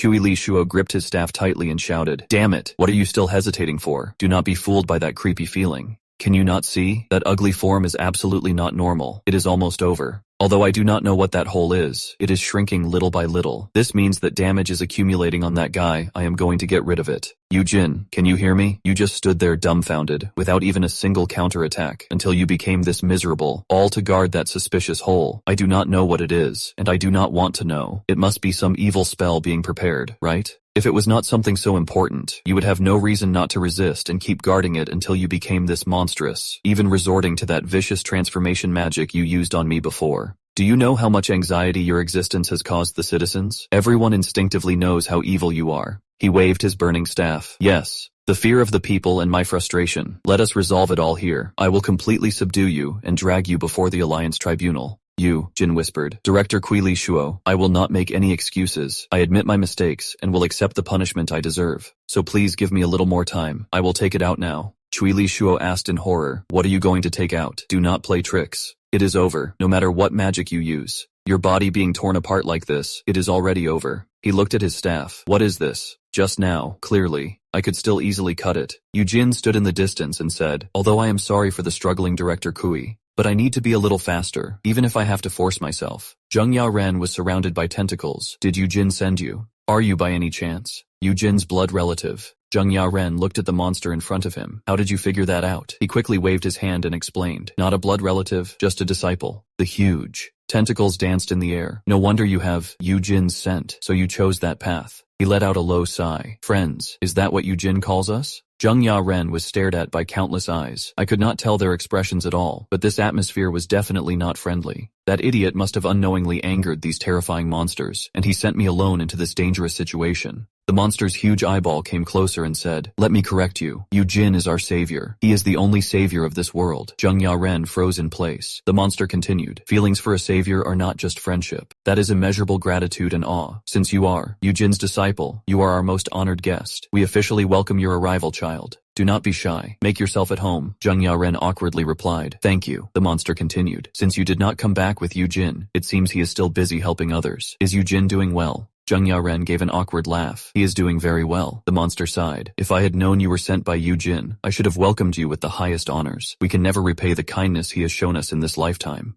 Zheng Yaren looked at the surrounding tentacles. They are too enthusiastic, which makes me feel burdened. What exactly did Yujin do to help them to be treated like royalty? The huge monster looked down at him and said, Yujin's disciple, tell us your purpose. What wind blew you here? Zheng Yaren grabbed a corner and said, actually, it is like this. For various reasons, I can no longer use magic. I heard that if I mention Teacher Yujin, I can get help with using magic here. The monster pondered for a moment. The move Yujin came up with was indeed inspired by our race. No problem. I will let one of my children go with you to your world. Zheng Yaren showed a surprised expression. Countless tentacles excitedly swayed. Pick me. I want to go with you. This is a chance to see Teacher Yujin. Take me with you. I will do my best to help. My skills are definitely useful. I also want to see Teacher Yujin. Zheng Yaren was surrounded by monsters. Teacher Yujin is practically an idol. They seem to want to see the teacher more than help me. It is a bit heartbreaking. These are the spirits of ancient magic prototypes. Although rare, each one is very powerful. Even now, they look very intimidating. Before I recover my magic, they will be great combat power. Although they are not very pleasing to look at, as long as I can use magic again, controlling them will not be a problem. Zheng Yaren pushed away the coiling tentacles. Let me see. A strange green face suddenly emerged from the shadows and shouted, Yaren. Zheng Yaren was startled. Teacher, Yujin urged. Hurry back. There is big trouble here. Zheng Yaren only sent his mouth and eyes. What kind of big trouble is it? Yujin swayed and said, it is good to see everyone. How are you all doing? Zheng Yaren looked at Yujin surrounded by monsters. My super popular teacher. Yujin must be very happy right now. The monsters surrounded Yujin and asked, you are wearing the clothes we gave you, right? Yujin smiled and replied, of course I am always wearing them. The monsters waved their tentacles and said, we are already starting to miss you. Let us see your face, Yujin said somewhat awkwardly. Sorry for taking so long to contact everyone. I should have come in person, but I must take Yaren back quickly. The monsters asked in surprise, are you leaving now? We have not even chosen who will go with you. A voice came from deep within. No need to choose. Take this child. Zheng Yaren looked at the strange limb that appeared. This one. Which one? Before he finished speaking, a sharp limb pierced his face. The monsters urged, hurry up and go. You can say hello next time. They waved goodbye. Yujin, come play again next time. Yujin shouted, goodbye everyone. We will see each other again soon. The monsters looked at the huge eyeball and said, Mother, even so, you did not have to go to this extent. I could have gone myself. The huge eyeball said, I respect your choice, Yujin. Although by human standards this does not seem rational, because you are that kind of person. Successor of justice and legacy. Please become a pillar everyone can rely on. Zheng Yaren continued in horror, screaming wah ya ya ya. Black tentacles wrapped around Cheng Tai. He struggled wildly, shouting, what happened to my hand? Chui Li Shuo shouted from the side, do not panic. He has no pain. Damn it. No wonder he did not move earlier. The repair sealing magic had long since failed. No attack magic can stop him. Is he still human? Chui Li Shuo gritted his teeth. Facing such an unmanageable enemy, because of my inferiority and fear, I actually put my disciples in danger. The staff rushed over, shouting, Director Cui, the situation seems not so good. What exactly is that? That is an existence we absolutely should not touch. Chui Li Shuo ordered, I will go pull those children away. You all gather magic power here, and prepare to cast the second round of magic. The staff asked in horror, you are going to use that in a place like this? Chui Li Shuo waved his staff, cutting through the sea. The black tentacles embraced the children, forcing you all into this mess. I will handle the aftermath. The staff formed a circle and began to channel immense magic power. Cui Li Shuo waved his staff and shouted, it is done. He is breaking through from that side. Everyone, get down. Those who can activate shields, activate them immediately. I do not expect to kill him directly, but at least we must temporarily seal him. 2 ring magic super vibration soul prison. Zheng Yaren returned to the ground. Teacher, Yujin, really? If you were going to send me to this hellish place, you should have at least explained it clearly beforehand. Yujin scratched his head and replied, sorry Ya-ren. It must be confusing in an unfamiliar environment. Zheng Ya-ren looked at the scene in front of him. What happened that made you so rushed? Kuili Shuo looked at the black shadow emerging and asked in horror, Zheng Ya-ren, how did you come out of there? Should you not be overseas? Why are you with you? Zheng Ya-ren pointed at him and asked, why are you here? Yujin leaned closer to Kuili Shuo. Director Kuili Shuo, I should explain properly. Ya-ren lost his magic power, so he cannot use magic. I plan to teach him wheel-less magic that does not require magic power and make him a student at our academy. He wants to recover his magic power as soon as possible, so I sent him to the alternate dimension where I used to live to find fairies for help. But I forgot that dimensional magic is regulated. I used too much force with the management magic. Yujin's body went limp and he fell to the ground. I am so sleepy. A police car stopped at the academy gate. Jin Chenghui pushed open the gate and shouted, Teacher, Yujin, we received a report of a huge disturbance at the academy building. He looked at the scene in front of him and said in surprise, what is this? What exactly is going on? Yujin was sound asleep on the ground. Zheng Ya-ren took off his hat and let out a long sigh. He covered his face and muttered irritably, damn it. Yujin slowly stood up. Zheng Ya-ren said, you are awake. Go handle the situation over there. It has been noisy for a while because of what just happened. Yujin looked at the detective in the distance, Detective Jin Chenghui. He said to Ya-ren, wait a moment, Ya-ren Zheng. Ya-ren nodded and replied, okay.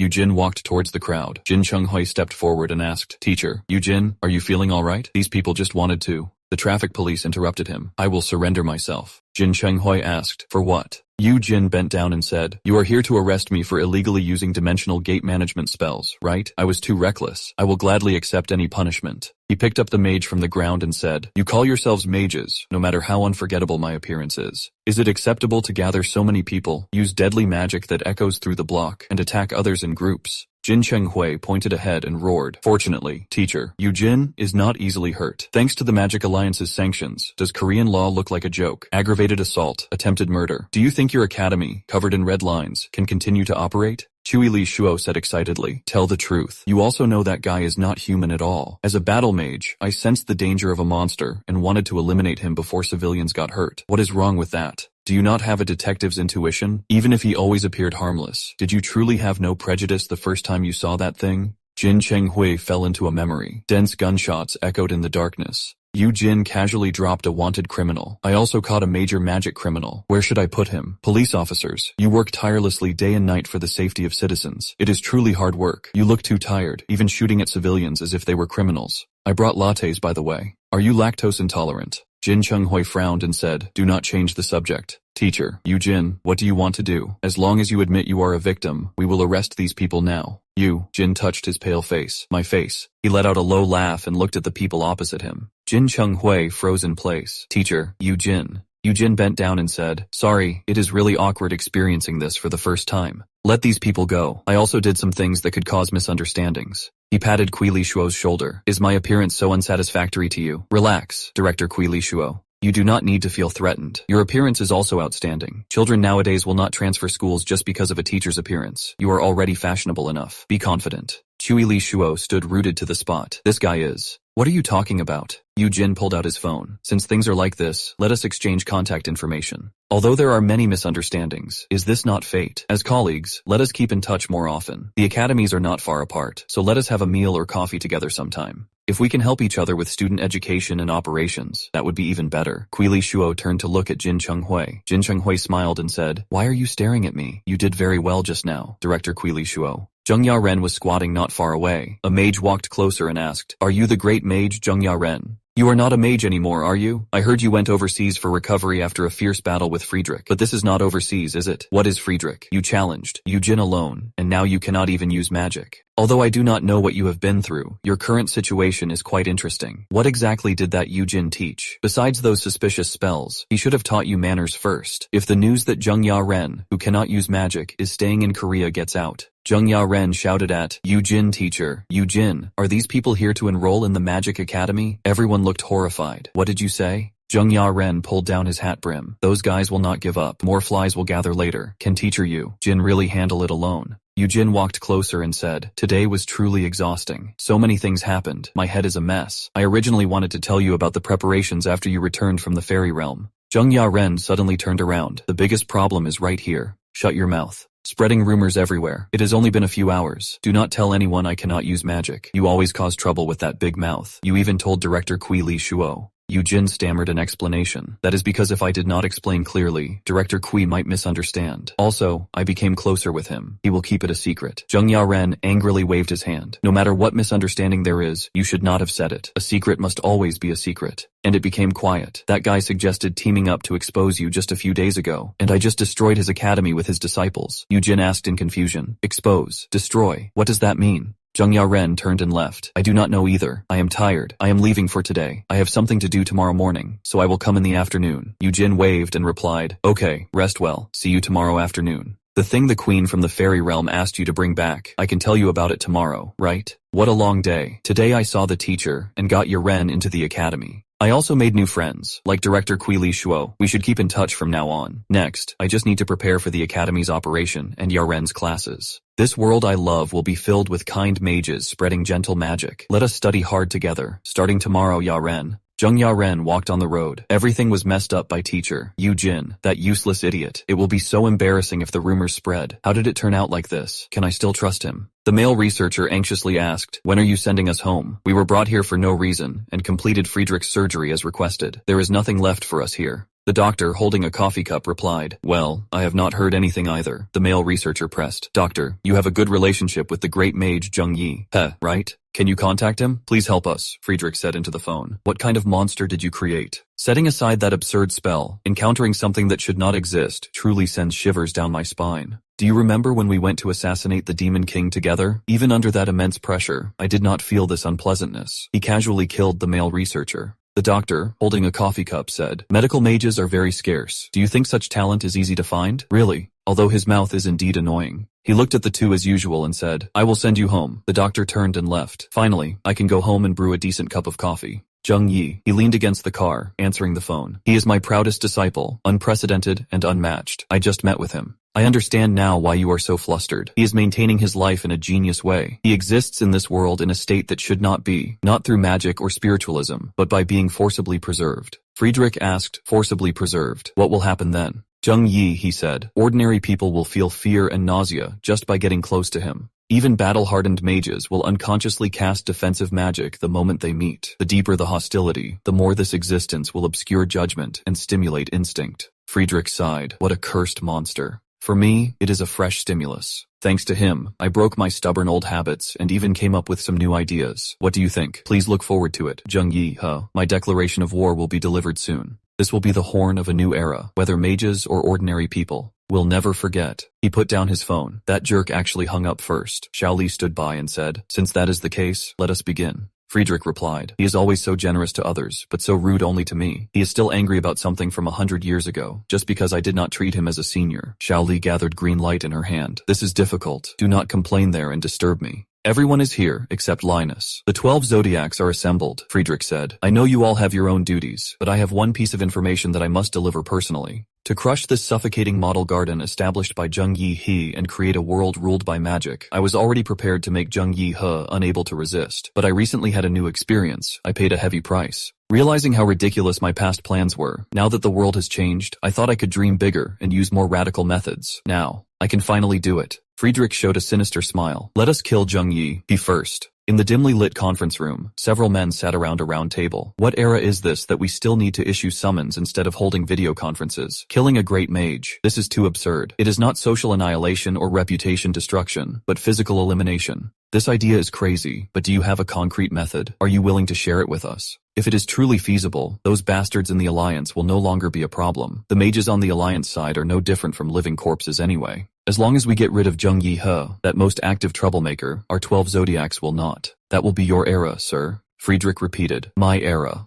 Until recently, I was still dreaming of that moment, an era where magic power ruled the world. Looking back, because of Zheng Yi He's existence, even that goal became timid. I do not care what you do afterwards. Take as much as you want. Do whatever you want. I promise that Zheng Yi He's sickening dream will no longer threaten our future. Zheng Yaren stood by the window and said, I am truly fed up. Since I was a child, it has not changed. Cecilia, holding a coffee cup, said, your father spoiled you too much. This habit cannot be changed. Zheng Yaren said, the cognitive interference magic on the hat has its limits. If someone insists on finding you, they can spot you from a distance. Cecilia nodded. I guess so too. Zheng Yaren turned around and asked, "So, what do you think about my heart condition?" "Teacher, Yujin said it was fine, but I still wanted you to take a look." Cecilia stared at the screen. "I have checked as carefully as possible. Aside from its somewhat cute distorted shape, there are absolutely no functional problems. This healthy and fresh state is very rare. It is definitely top quality." Zheng Yaren asked somewhat hesitantly, "Can a heart without magic crystals still be called top quality?" Cecilia replied, "As a human heart, yes, it can."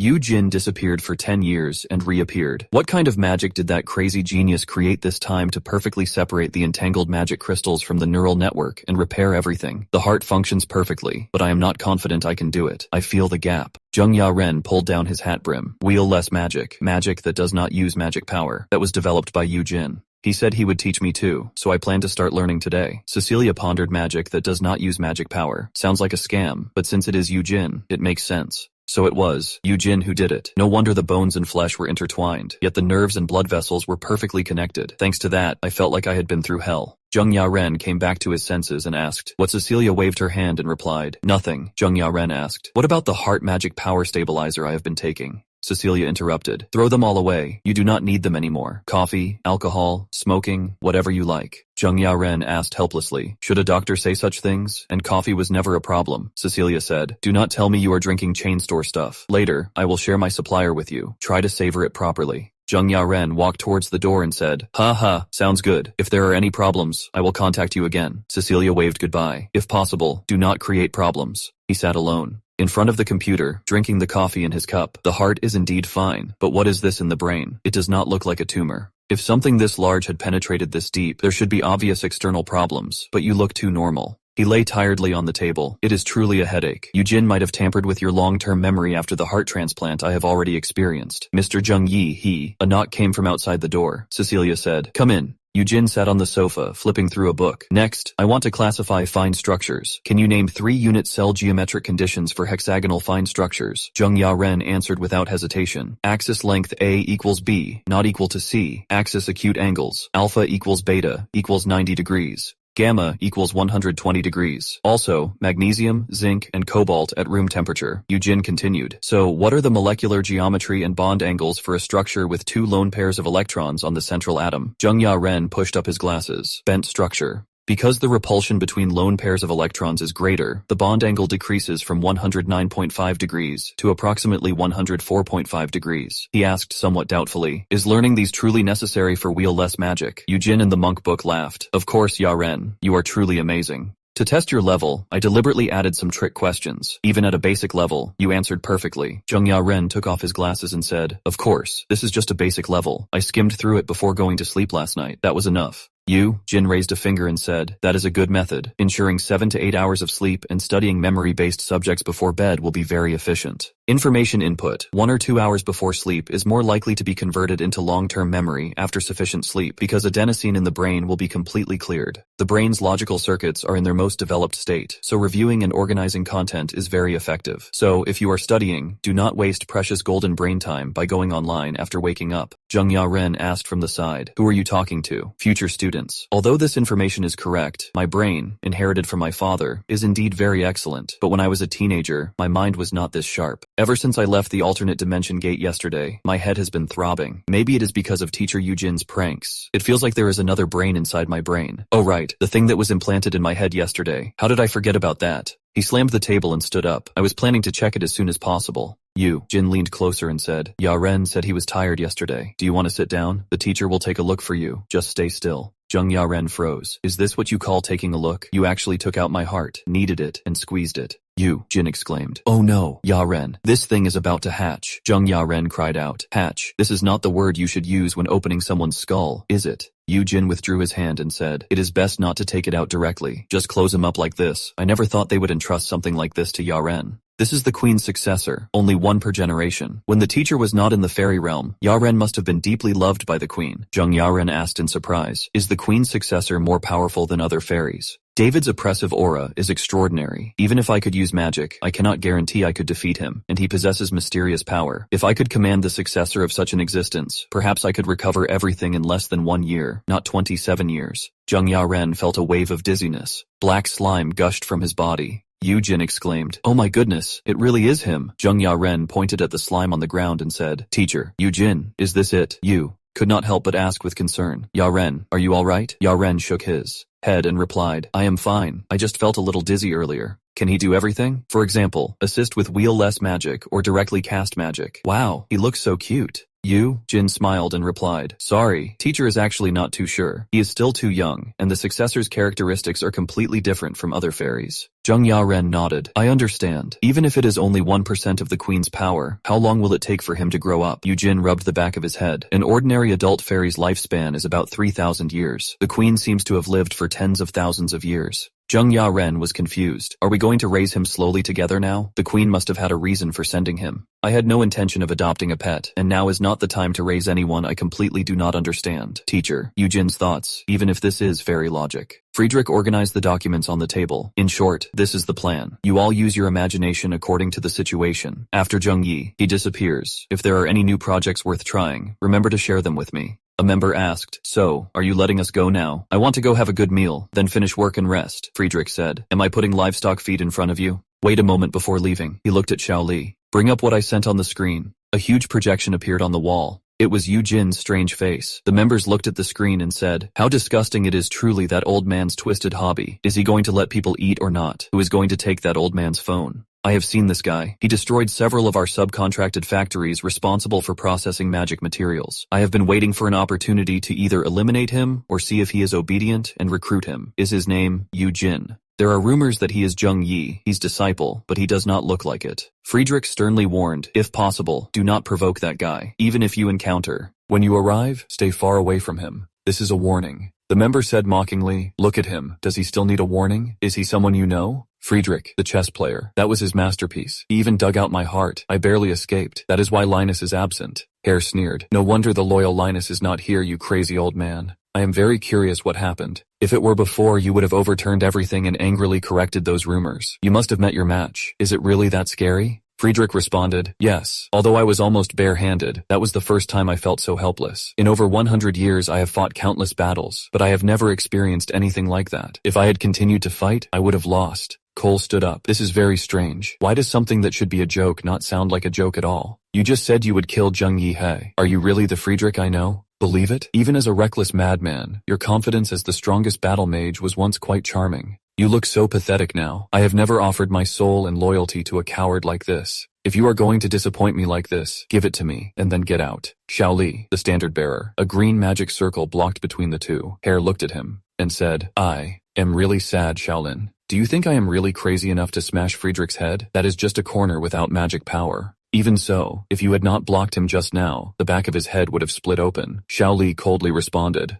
Move your foot. Friedrich sat on the chair, watching the other persons retreating back. If you are not convinced, let us make a bet. If I kill that thing and bring it back, I will offer you the Capricorn Palace and place myself under your command. Hare stopped. My lord, are you betting with a killing contract? He showed a ferocious smile. Then let us begin. I am not treating this as a joke either. The middle-aged man stroked his chin and said, You were so insistent on hiding it before, and kept nagging me to save my life. But that overwhelming presence is indeed hard to hide. Zhu Enhui said, Putting that aside, this hurts my pride a bit. Are we just basic starter equipment that must be fully equipped if they want to catch Zheng Yaren? Do they think they cannot catch him now, so they think we are easy to deal with? Gao Huiming responded, It is probably because they do not understand us. We usually only handle cleanup and support. Zhu Enhui complained, That is the problem. He took all the cool roles, although we have made a lot of money during this time. The leading man sneered, Young people, your confidence is indeed admirable, but if you do not rein in those hostile eyes, I will have to throw you into a very terrifying and dirty place. Help us call out Zheng Yaren, and I will spare your lives. Gao Huiming looked beside him and said, A familiar feeling, right? He said terrifying and dirty. Zhu Enhui swung his short staff and responded, Terrifying? Are you actually talking about fear in front of us? You ignorant brats have never experienced true fear. Do you know the kind of fear that makes your knees weak and your blood vessels constrict? Gao Huiming helplessly advised, I know what you are recalling, but calm down first. To those who do not know, that sounds like a super bad villain line. Zhu Enhui calmed down and said, Anyway, it seems you have something with our former director. Please proceed. A group of men in black charged. Magic light sparkled at their fingertips. Gao Huiming looked at the eyes of the thugs in front. They are certainly not gentlemen.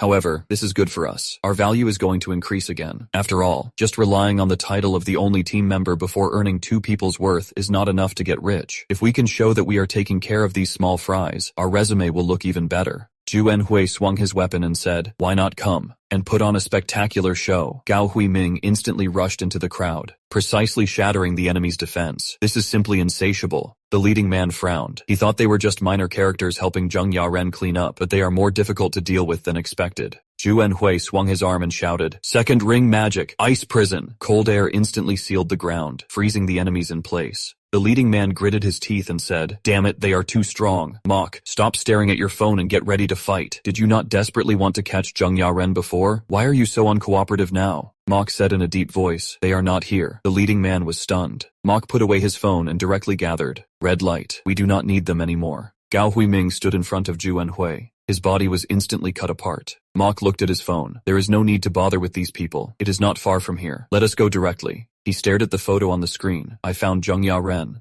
Zheng Yaren shouted, "Please open the dimensional gate again. Whether she is a queen's descendant or some brat, she should go back to her mother. Can we not just bring back another fairy?" Eugene leaned on the sofa and said, "A dimensional gate is not something that can be opened casually. If you want to open it again, it will require at least 3 months of preparation time." Zheng Yaren responded in surprise. 3 months? Then the time needed to become a grand mage would become 27 years and 10 months, right? Jelly jumped onto the table and said, "Hello there." Eugene looked at him. "Oh dear, look at my memory. I forgot to say hello." "Hello, friend." Jelly extended a tentacle. "You are Eugene, right? Mom told me to be friends with you." Eugene shook his tentacle. "It is an honor. Let us be friends." Jelly turned to Zheng Yaren. "You are Zheng Yaren, right? The things you usually watch are really boring and uninteresting. Watch something fun and enjoy life a bit." Zheng Yaren was confused. "What is this guy talking about?" Eugene looked at Jelly. "Ah, I see. So it was thanks to this child. Thanks to this little guy sharing a neural network with you when he was in your head, your memory storage capacity improved. It is like having 2 brains processing information. No wonder I thought you were performing too well. It was all thanks to this little friend."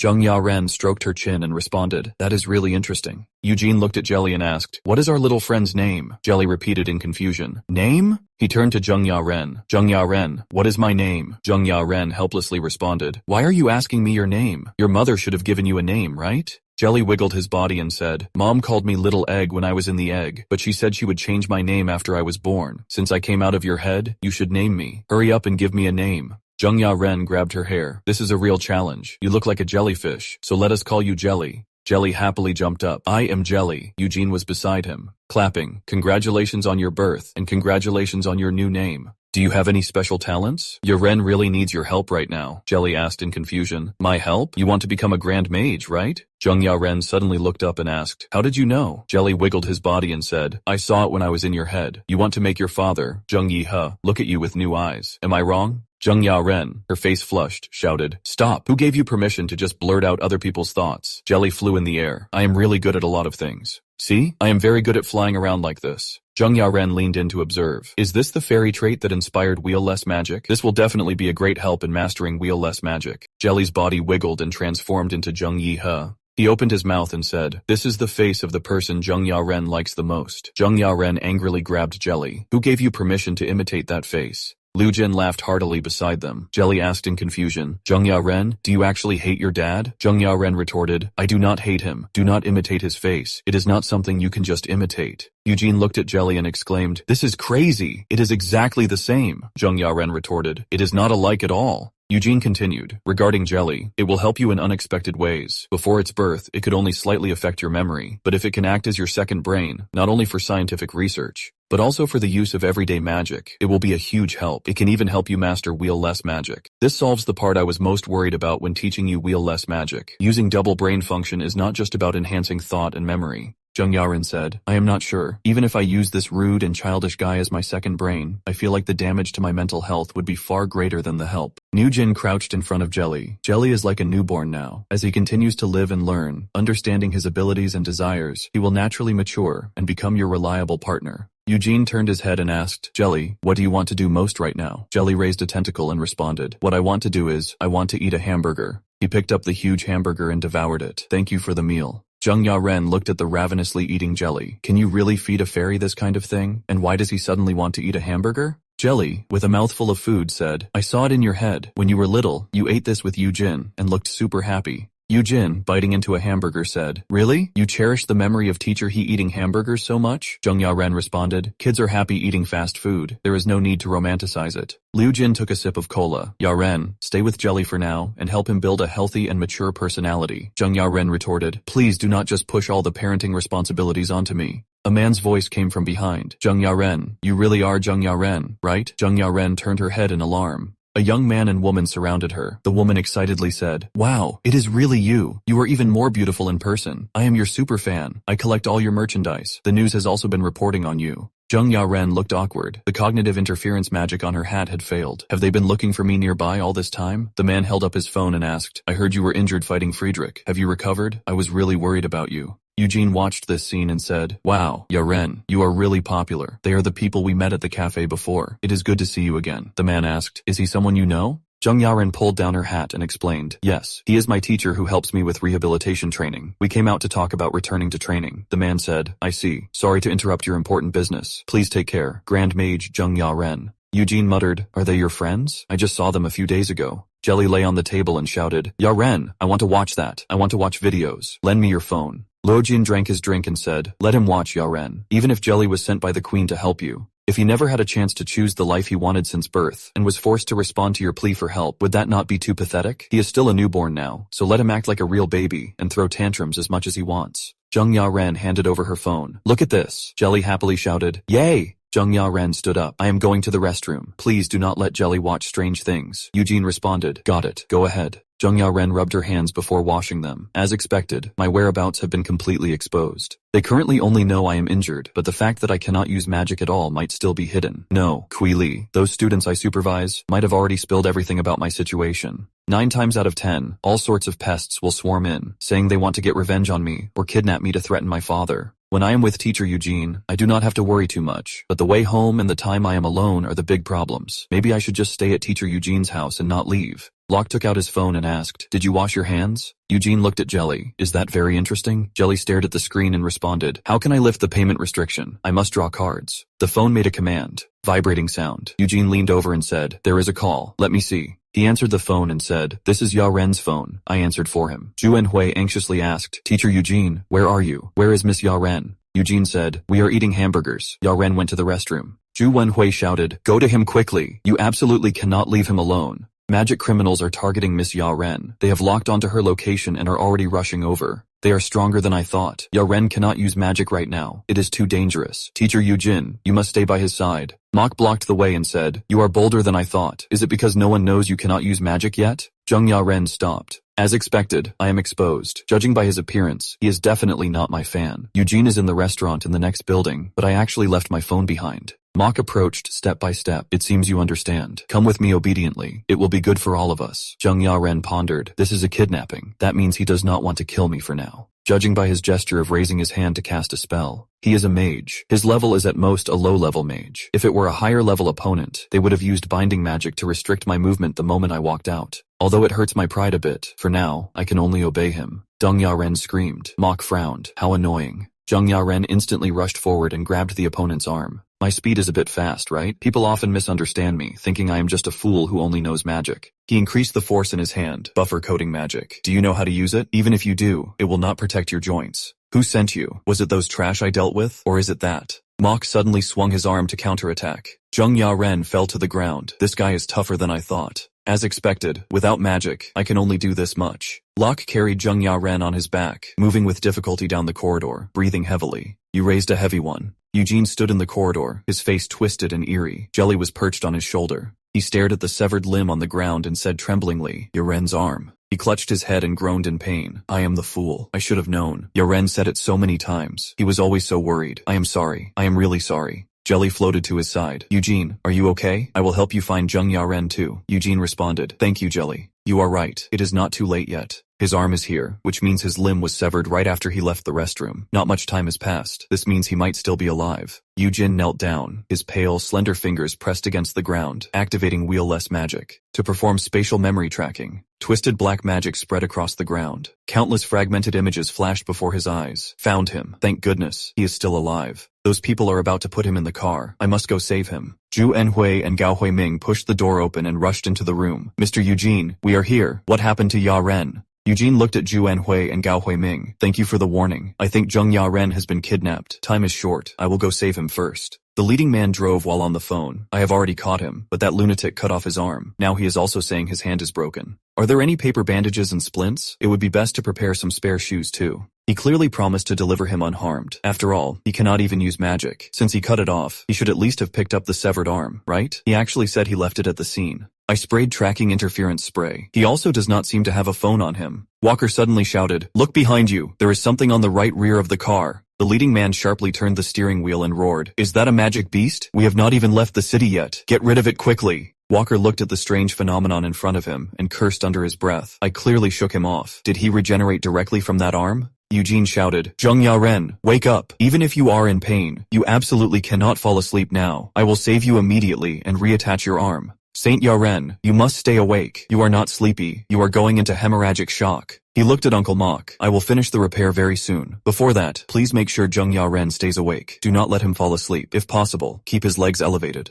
The black sedan sped down the road. The car roof was instantly opened. The leading man yelled in horror, "It is too cold. You blew off the car roof. Could you not have handled that woman who cannot use magic more gracefully? You made such a big fuss." Inside the abandoned factory, the leading man mocked, "Well done. You actually had your arm twisted off by a woman who cannot use magic. Do you suddenly feel sorry for her? I will deduct this part of the loss from your pay. At least answer when someone is talking." Walker asked, "Is the treatment finished? Can we take him now?" The doctor replied, "We only stopped the bleeding and gave him anesthesia." Mok asked, "Why did you not take off his hat?" The doctor responded, "It will not come off. It seems to have magic on it." The leading man pondered. That guy who used to only cut meat actually became so out of control. I heard he was good at cutting off magic, which is why I brought him. A person who usually has no drive, yet showed such aggression to capture Zheng Yaren. Is it a personal grudge or a crazy fan? He looked at the doctor and said, "Is the car ready? Hurry up and pack your things. Leave this place. We cannot leave any evidence." Mok crouched beside Zheng Yaren. "I was in too much of a hurry just now. I did not even get to say hello." "Your arm. I did not mean to. You truly are a high-level battle mage, even skilled in hand-to-hand combat." He pointed at the bound man next to him. "Do you know that person? He is an informant. My employer heard him talking at the bar yesterday and had him brought in for questioning. That kid seems stubborn, but catching him was much easier than catching you. I just moved his golden sword a little, and he confessed everything."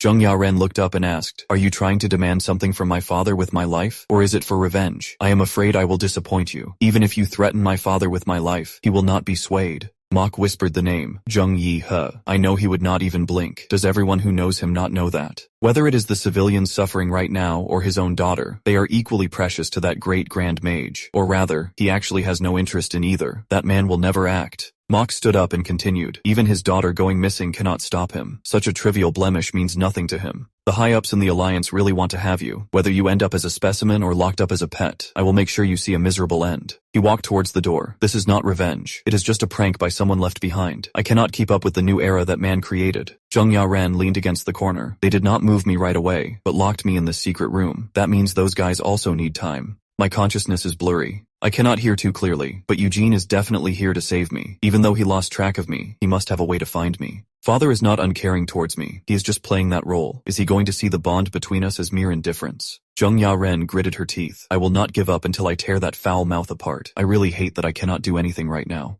Jelly came over and asked, "Zheng Yaren, is your injured arm okay? Is your face so red because it hurts too much?" Zheng Yaren suddenly snapped back to reality. Jelly held up his phone and asked, "Do you want to watch videos together until Eugene comes back?" Zheng Yaren exclaimed. "Jelly!" The gray-haired man said into the phone, "Yes, I understand. Thank you for your honesty. I do not mind if he is missing an arm, but please try to avoid causing permanent physical or mental damage. If you can bring back the hat he always wears, that would be perfect. My wife has always longed to have that collectible." The leading man responded, "We will send someone to the agreed meeting point on time. We will take care of everything and then send him over." He hung up the phone and complained, "Someone is not even daring to breathe to keep your position, yet you can drink so smoothly." Mok turned his head and asked, "Once this job is done, we are completely even, right? If you can change that attitude, you can get a full-time position at the new company after leaving Korea." Zheng Yi-he, it is all your fault. You ruined your own daughter. If I could, in Lan Ling Yuan's disgusted smile, create a hint of distortion. Jelly fiddled with his phone and said, "Wait a minute, I just liked an interesting video. Let us watch videos together before we go out." Zheng Yaren asked in confusion, "Jelly, why are you here? Where is Uncle Eugene?"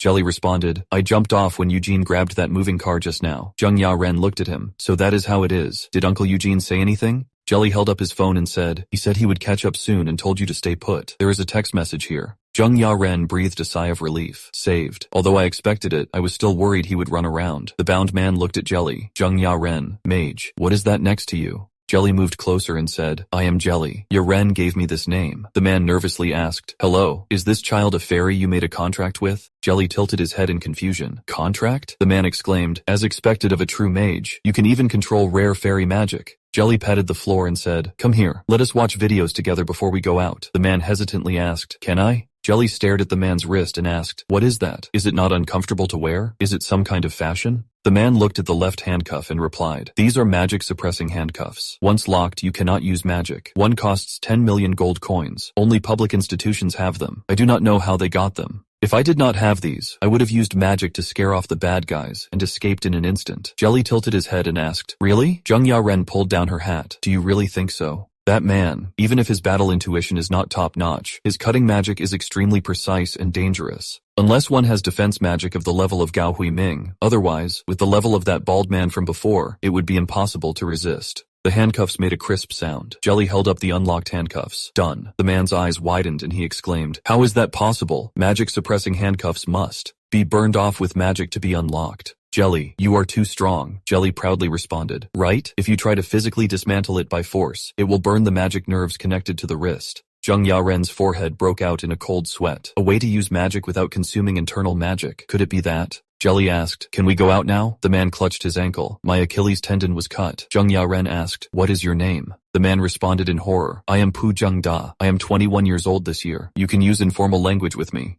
Zheng Yaren pulled down her hat and said, there is no need to use informal language, Mr. Pu Zheng Da. Did you see my teacher Yu Jin yesterday? He is on his way to save me now. Pu Zheng Da's face then honestly shouted, why? Zheng Yaren coldly responded, what do you mean, why? You spread my situation without permission and caused me to break my arm, turning me into this wretched state. If you can help me, I might consider forgiving you. Park Zheng Da cried out, no problem, anything you ask for. Zheng Yaren looked at the distant building. Contact your boss. Tell him there are 3 intruders. Tell him to immediately stop clearing the building and escape with the goods. Tell him the current situation is very critical. Gao Huiming looked ahead and said, it is too dangerous to deal with these small fries. Since they are in groups, use my magic. Zhu Enhui stopped him. Wait a minute, it is really too dangerous. Let Mr. Eugene handle it. That would be safer. Eugene stepped forward and said, I will try to talk to them first. Excuse me everyone, we are looking for someone. The guard raised his hand and shouted, do not come any closer, especially you, Skinny Stick. This is a restricted area. We are all battle mages. The guard's face was extremely distorted as he cried out in terror. The kidnapped person is in the basement. Important person. Directly managed by the leader and executives. Go to the right. See those 3 buildings. The middle one, on the 3rd floor, is where the leader rests. Actually, we are just gatekeepers. We do not know anything. Gao Huiming watched this scene. The persuasion process was very easy. Zhu Enhui said, although easy, it is very uncomfortable. Eugene continued to ask, among the people doing bad things here, is there anyone named Mok? The guard fell silent.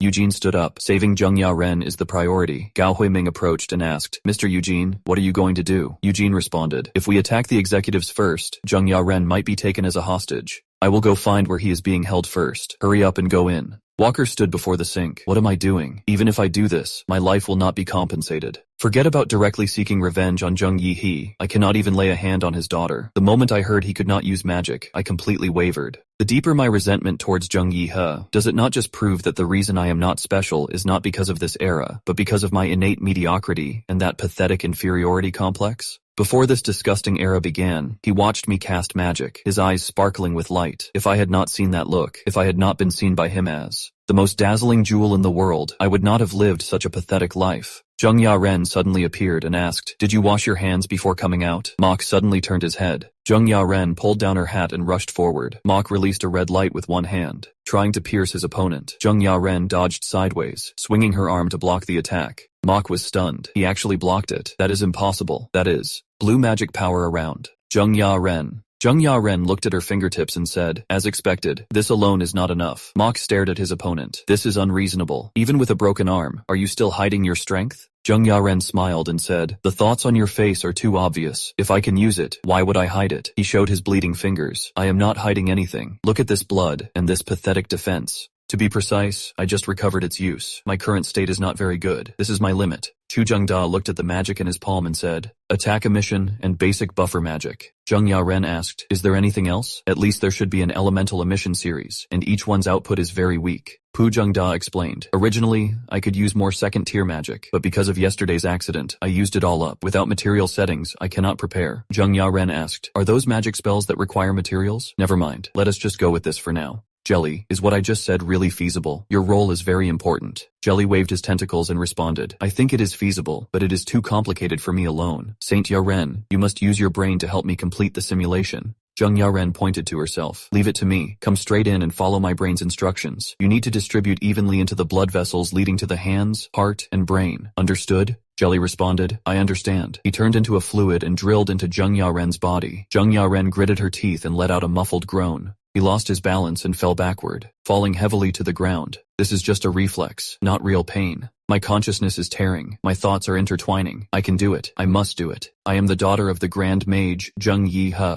Zheng Yaren looked at the light gathering at her fingertips. Jelly, you are truly the best. It worked. Magic power appeared again. Can create magic power again by will. This is the happiest moment I have had since I was 8 years old. Park Jung-da asked worriedly, but Miss Zheng Yaren, did you not say Mr. Eugene would come to save you soon? It is too dangerous now. Would it not be better to wait for him? Zheng Yaren responded, I am Mr. Eugene's student now. If I just wait before class, hoping the teacher will spoon-feed me, when will my skills improve? If a student must fulfill an obligation, it is to exceed the teacher's expectations. Is this not thorough preparation before class? Mok gritted his teeth and responded, it seems you had a backup plan ready all along. I was too arrogant to actually dare to kidnap the Grand Mage's daughter. Zheng Yaren pulled down her hat and said, I just told you this has nothing to do with my father. He revealed a magnificent, huge wizard hat. Magic power instantly erupted. You ungrateful bunch of guys. From the very beginning, the enemy you faced was the mage Zheng Yaren. Mok manipulated the red threads. I do not know how he recovered his magic power, but as he said, his current level is far from what it used to be. The barrier's strength is not enough to completely block it. Deflecting attacks is already his limit. Even so, close combat is still very dangerous. I do not have defensive magic. I must create distance before he charges over. Zheng Yaren suddenly accelerated and charged, instantly closing in.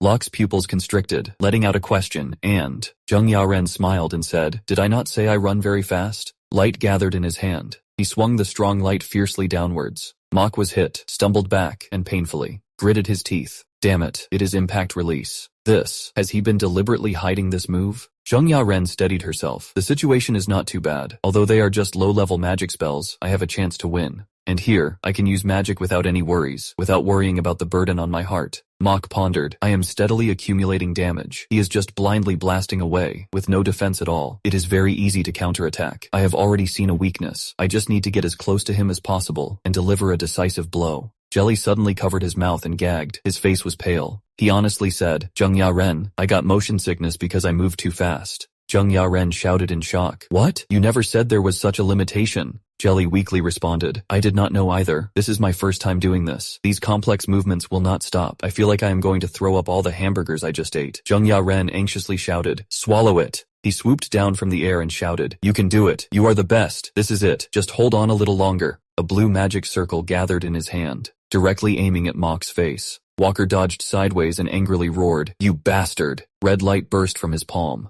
meeting the attack head-on. The two collided fiercely in the air. Numerous aftershocks scattered. Zheng Yaren gritted her teeth, forcing her way through the defense. Walker was shaken back repeatedly. He retreated. He actually used magic to grind magic, creating a slash. Zheng Yaren was heavily kicked away. Ugh, damn it. He rolled continuously on the ground, barely steadying himself, and said, I am fine. I can still move. I can still fight. He tried to stand up, but his body trembled on its own. Finally, Toli knelt on the ground. Moke looked at him and said, let us stop here. I have fully experienced your power as a mage. I did not expect you could do this much with only basic spells. As you can see, my magic easily causes injuries. I cannot hold back during a fight. My employer repeatedly told me not to leave scratches on the merchandise. If you keep resisting, it will be difficult for both of us. You lost an arm and then suffered those attacks just now. You must be dizzy now, right? I will go get some coagulant and anesthetic. No, you just need to sleep. Zheng Yaren slowly raised his head, making up such a ridiculous excuse. It seems you are the one truly struggling, right? I do not think I will lose. Stop pretending to care about me. A few basic spells are more than enough to deal with you. Did you not think about that? I attacked because I knew I could win. You are a mage from the old times, right? I can tell from how you build your magic. You need gestures to improve accuracy. You cannot keep up with the rigorous modern magic systems my father organized. You are just a mage stuck in old ways. Moke showed a shocked expression. He fell into a memory. Zheng Yi held his hand. You call yourself a dropout. Your magic is also surprisingly outdated. However, it is indeed excellent. I cannot believe there are still mages using this traditional way of magic operation. The methods I organized are efficiency systems designed specifically for people unfamiliar with magic. The unique tricks of older mages are hard to perfectly inherit. This magic was originally for battle, but because it was difficult to apply in real combat, it was gradually phased out by the times. You actually used it to cut meat. Even machines cannot replicate this precise cutting technique. I can feel the elegant texture. Making such a decision must have required great determination. Now this magic has finally seen the light of day again. If magic is not released, it is hard for heaven. Wise magic to find such a bold, new role. Thanks to you, this was a pleasant dinner. I hope your magic can bring joy to more people. Kay said through gritted teeth. Like father, like daughter. You have perfectly inherited that annoying face and that talkative personality. He cut off the legs of these two people. Zheng Yaran fell to the ground. Moke looked down at him and said, Old-fashioned, I saw you were pitiful and about to be sold, so I wanted to treat you gently. Since that is the case, I will unleash all my hatred for your father on you. He showed a ferocious smile. I really regret cutting off your legs. If you could stand, splitting you in half would be more fun. I do not care about merchandise anymore. I will send you on your way with the old methods you despise. Why are you trembling? Did you not think you could win just now? I will tear you to shreds. Keep struggling. He spread his hands, and golden halos gathered at his fingertips. He shouted loudly, 6 black pepper. Guodong leaped out of thin air and heavily struck Moke's chest. Dong Yaran chuckled. It really hurts, right? I kept wondering when you would use this move. I was sure you would at least have a trick up your sleeve. To be honest, I really want this kind of projection-based cutting magic. Although it is easily destroyed by external factors, as long as it is launched along a predetermined trajectory, it seems more efficient than the magic blade I use. And one more thing, when I said you were outdated before, that was just an empty insult to provoke you. I am sorry.